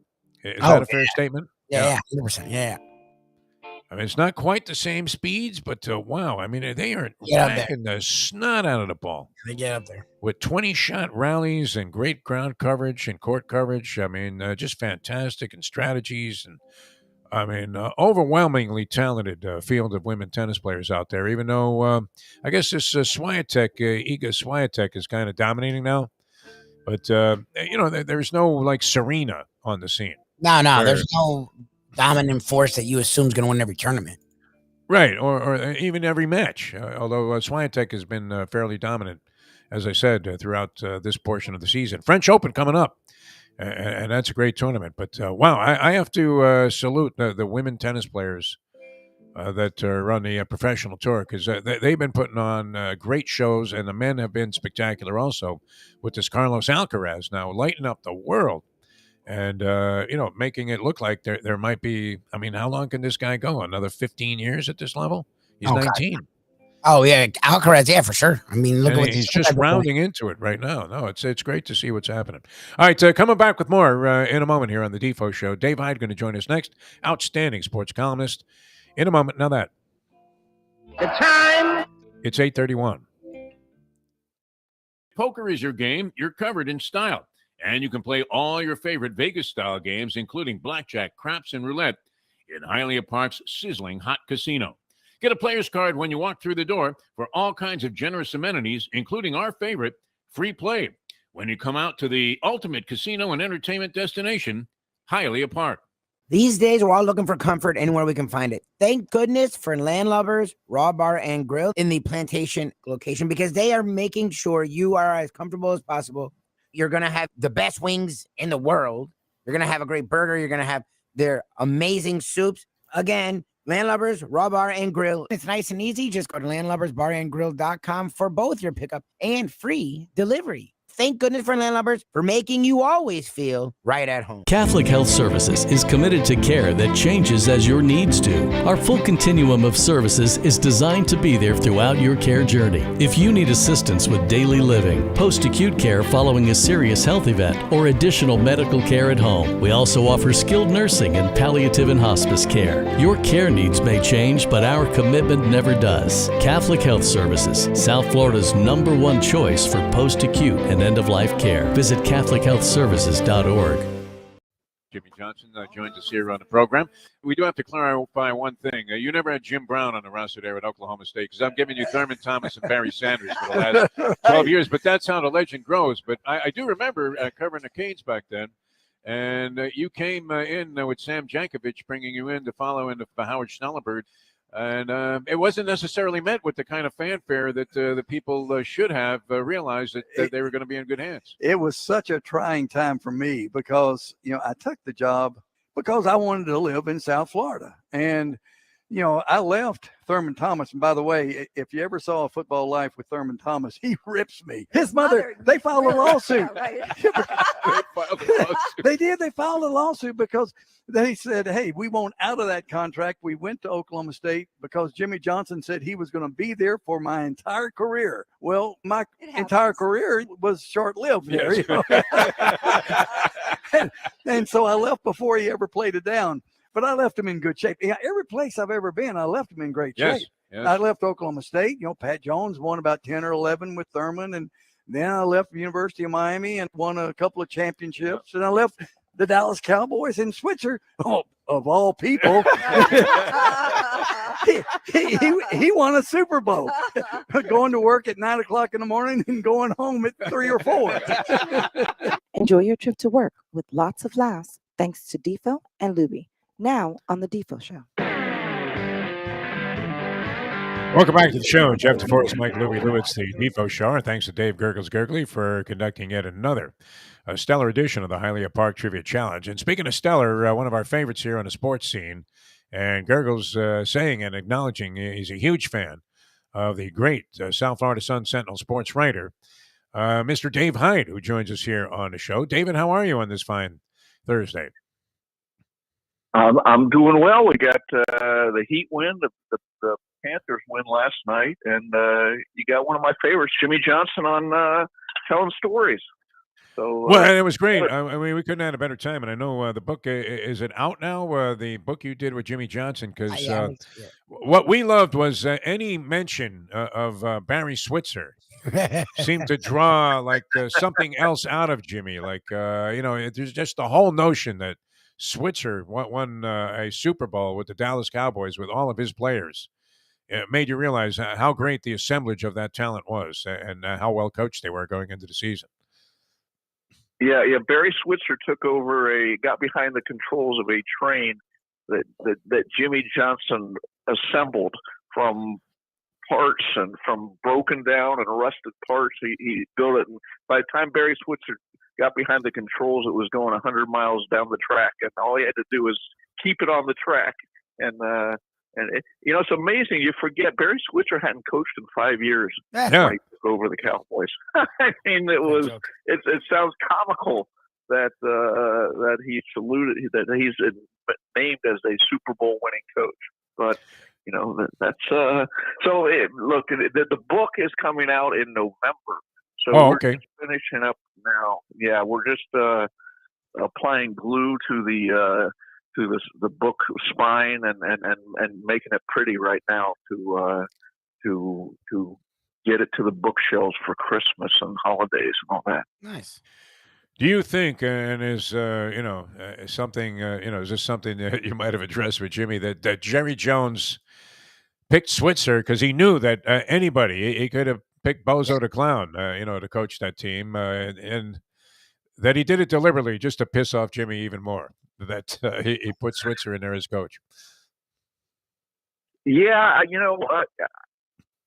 he also Switzer was one of the only coaches he knew. So it's a combination probably of that.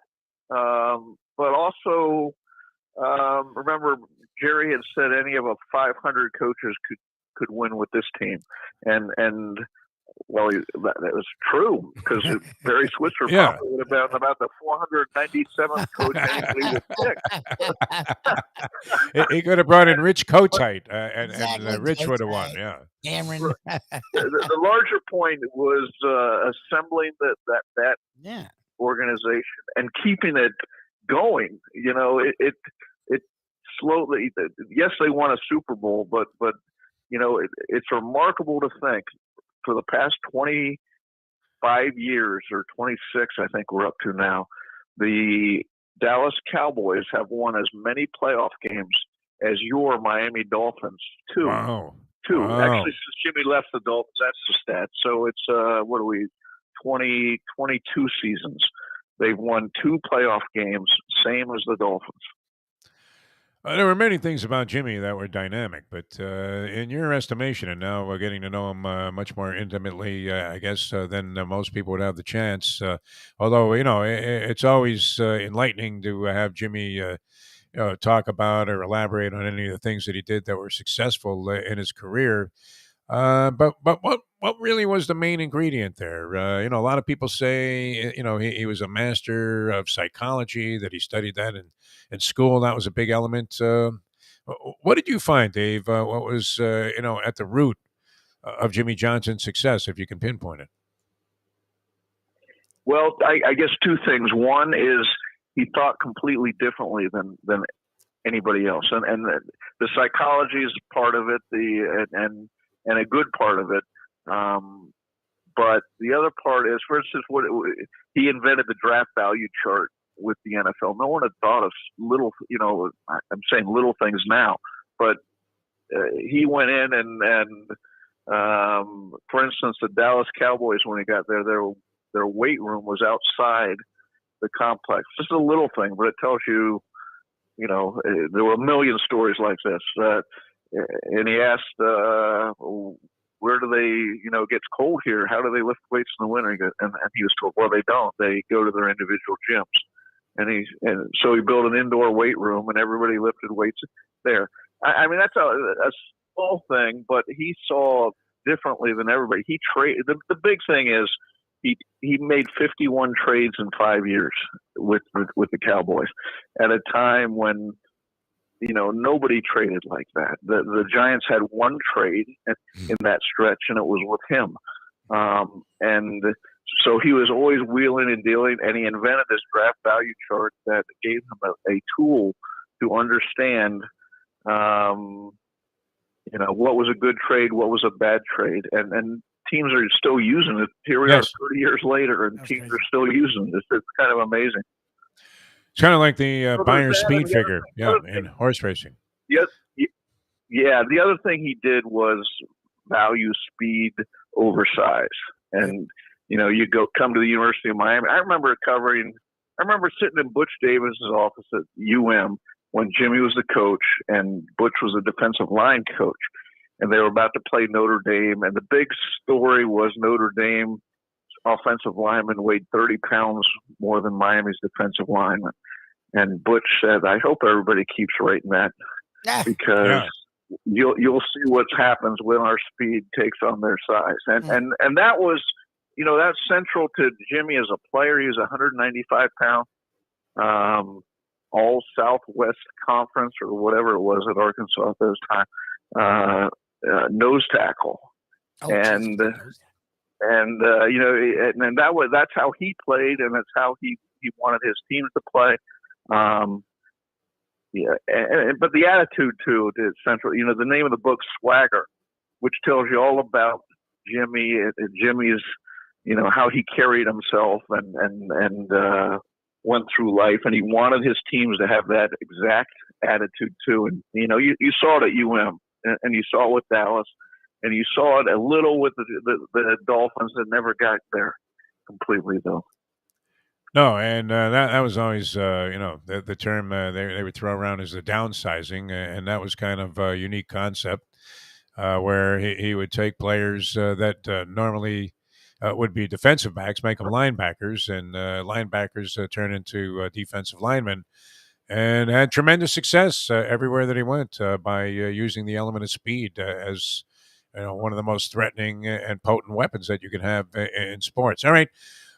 You've been back and forth. Heat, Panthers, Heat, you know, schlepping on 90. Well, I guess, you know, the Heat arena, as you said last time you were on the show, were pretty close to where you reside. So that's not too much of a schlep. Panthers, a little bit of a different story. But in all of those travels, you would have to say, I mean, this Panther series mostly fueled by the fact that we would, we might have to leave town if we lose this bet to Mike Mayo on the Panther series. But, I mean, if you were looking for sports entertainment and you had a little action on this thing, it's been wildly entertaining, including what looked like a certain burial last night. Now, were you at the game last night? And if so, I mean, when it got to be 3-zip, or the flowers in the punch in the Dave Hyde, you know, view of what was happening there? Well, let's put it this way. I had been talking earlier with the guy sitting next to me about Sunday. The Panthers, the Heat could play Game 7. Yes. And I heard them when it was 3-0. I said, "Get the Panthers in Game 7." Anything going to happen. And you know, it was like the game before. They're down 2-1 in the final 3 minutes, and it was like their season in that game was about over because they would have fallen behind 3-1. And certainly in you know, last night 5 when they're down 3-0 in the second period, it looked like okay, they're about folding their tents. And you know, that Carter Verhaeghe has had either scored or been a primary assist maker of 7 of the last 8 Panthers goals. I mean, that's a staggering statistic in any point in a season, much less, you know, the 2 most crucial playoff games that you played. Naturally, you see similarities when you watch any team that's on the power play in terms of what they're trying to do. But when you're 0 for 13 on the power play and the only team without a power play goal in the entire NHL postseason, should that play look the same? I mean, are we missing something here? I mean, is it time to make a couple of changes to what that unit is attempting to do? Well, they were 5th in the regular season in the league, 5th. So it was a pretty productive power play. Here's the interesting thing to me about covering this series. After every game, and even last night, the coach, Andrew Brunette, said it again. There's the mention, we came out nervous. We weren't playing every game. They're nervous. They're starting the game nervous, and that's a rare thing. First of all, to admit and for a playoff team to be too at this point, this deep in a series, to be playing nervous at the start, and that's put them in holes. So at some point they got to overcome their nerves, whether it's, and I'm sure there's pressure by now on the power play when I think they're 0 for 16 at this point. It's like 16. Yeah. Okay, 15. Well, 15 or 16, yeah. They had 2 or 3 last night, and they went to the game 0 for 13. So. Yeah. Almost impossible. Almost impossible to have stuff. It is. Washington has 5 playoff power play goals. The Panthers has 0 in 5 games. That's 1 goal a night. That's how seasons rise or fall on these type of on the power plays and the penalty kills. The question I don't have the answer for is, any team ever won a playoff series without scoring a power play goal? I would, maybe there's some other outlier out there, but. Yeah, I think not, but maybe in a 4-game sweep, the team got shut out on the power play. This is remarkable though, because it isn't as if, and you mentioned they had a potent power play during the regular season, but it isn't as if they're not creating opportunities there. They can't hammer anything home when they are on the power play for some reason. I mean, maybe that's an aberration, that stat, but every power play I see looks pretty much the same. At least as the Panthers are trying to execute it. And you would think at some point maybe they'd try to mix it up a little bit in the off day and say, let's try something a little bit different. But, it seems like, and all of a sudden, we're all hockey experts, right? Oh, of course. But yeah, right. yeah. I mean, but from my just looking at what they do, it seems very similar. Play after play, whenever they have the opportunity, and it isn't working. So you're thinking, hey, maybe try something else, a different personnel configuration or something. But it just hasn't been successful. Brunette said after the game he thought the game swung when they had a really good power play I think it was the end of the first period. Yeah. And as you said, it's not like they're not getting chances on a lot of those power plays. They're just not scoring. But I don't know. It's just staggering. It's hard to imagine them having a series lead. Washington's really kind of playing the series that they figured they had to play. They're slowing down the Panthers. They're making it ugly. They're counterattacking more than attacking because they know they can't skate with the Panthers, but they're making it. They've been right there the last 2 games to steal the series, So, but right now it looks like the Panthers are in command. They're up 3-2. One more, go to Washington, and they know they have the fallback of the coming home again in Game 7. Let's hope they're not counting on that, because I don't want to get to a Game 7 with this Mayo thing hovering over us. And it'll be ugly. Imagine how insufferable he'll be, and Mike Mayo well, having traveled with him all over the world, but.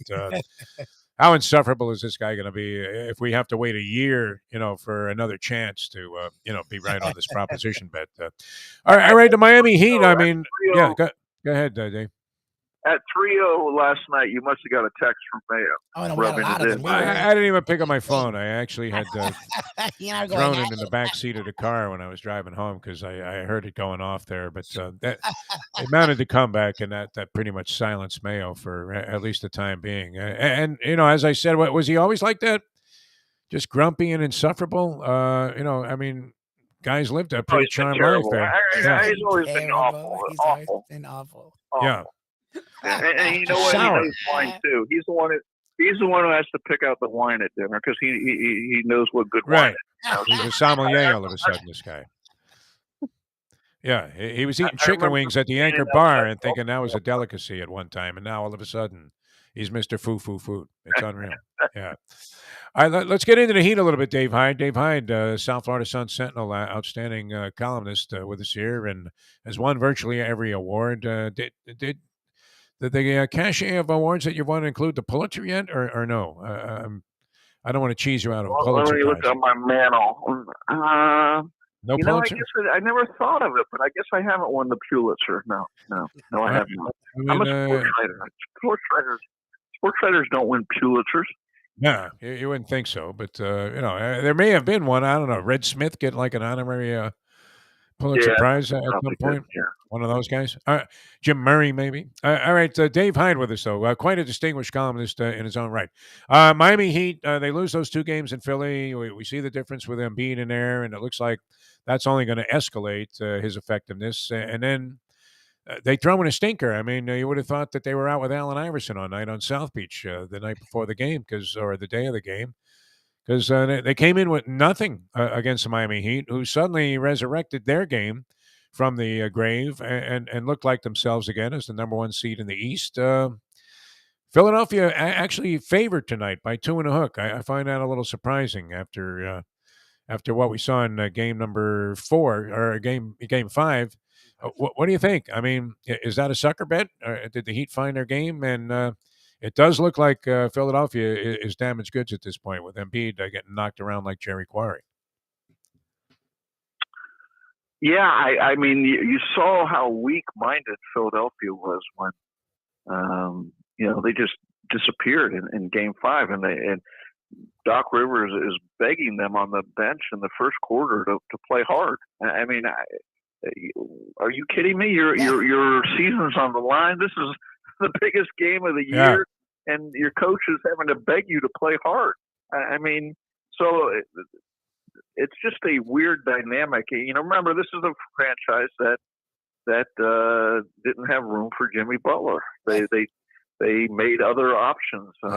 They took other players, and you know, Ben Simmons giving him the long-term deal, and you talk about an organization that could use a Jimmy Butler. Yes. Is the one that didn't appreciate him, and so here's Jimmy Butler in this series against his former team, showing the type of resolve and toughness that they're lacking, and the Heat have always defined themselves by. So there's some sports justice in what's playing out, or what looks like it's going to play out now, where the Heat, you know, Philadelphia has enough talent. Embiid is good enough, and you know, he's good enough. The other bizarre part of this last game was Embiid being asked about not winning the MVP award in the NBA, and he went on a long rant about the voting process. And this was after the game, the voting process, and who should vote, and what people think of him, and et cetera, et cetera. He's just lost the biggest game of his season and probably career, and he's talking about not winning the MVP award. And it's a simple answer at that point. Look, I appreciate people being honest and telling us what they really think, but it's a simple answer for most players at that point, which is there'll be a time to talk about that, but it's right now, our season's on the line. I don't have time for anything but figuring out how to win the next game. That's simple, isn't it? And so, you know, Philadelphia just seems like they're out of it. Well, that's the thing. The Sixers did seem like they're out of it. But when you look at the Heat in Philadelphia, outside of Jimmy Butler, it seemed like everyone is out of it. So that's sort of what I'm confused about. Is I get it, role players play better at home, but the Heat have a ton of veteran role players. So you would think those guys aren't affected by being at home or road. And look, Tyler Hero played in the NBA Finals, and I get it, it was in a bubble, but he was a beast in that conference finals versus Celtics. So to see Tyler Hero be two different players, whether it's in Miami or on the road, is a little confusing for me. What are you thinking we see from the role players tonight? Because we've seen the tale of two different teams when it comes to the role players, be it in Miami or in Philadelphia. Yeah, I mean, the question is, okay, at some point they have to grow up into that role. And you know, Max Cruz talked after the past game where we're out strongly at 11 points in the first. You know, he's burying shots the way he didn't in Philadelphia. He's talked about, okay, I wasn't aggressive. I had to come out aggressive. Maybe that's something, you know, Max Cruz isn't the most experienced NBA player. You know, he's just come up the hard way. Yeah. Maybe that's something he had to go through for a couple games in the playoffs, and now he's learned it. So we'll see. We'll see what they've learned. But it's a little mystifying that for both teams games fall.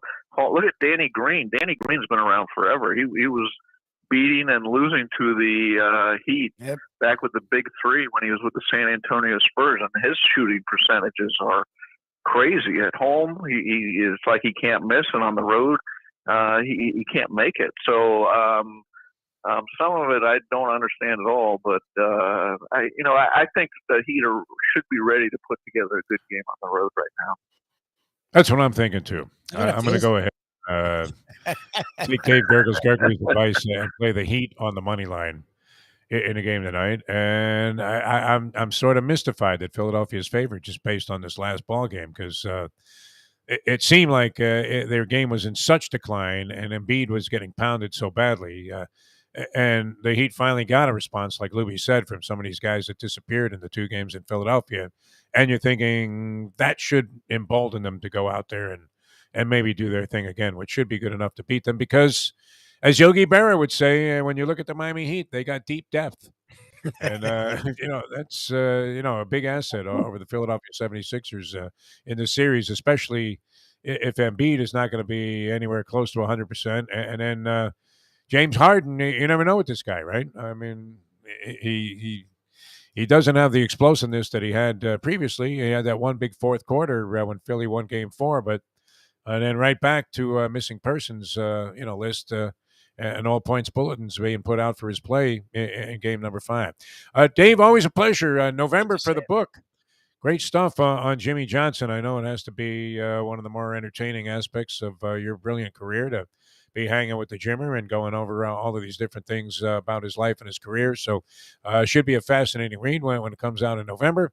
Always a pleasure, my friend, and we'll talk to you soon. And if Mayo loses, once again, you're invited to the dinner. Oh, that'd be. I at least want a picture of him, looking upset at dinner. That'll be tremendous. But thanks for having me, Defo. You're the best. Yeah, always a pleasure. Dave Hyde, the Sun Sentinel, with us here on the Defo Show on Ion Channel. Great time all morning long being with you guys. Mike Lubitz, not as nervous as he was at 03 Panthers against the Capitals. That was bad. I was resigned and I'm losing a series at that point. I couldn't believe it.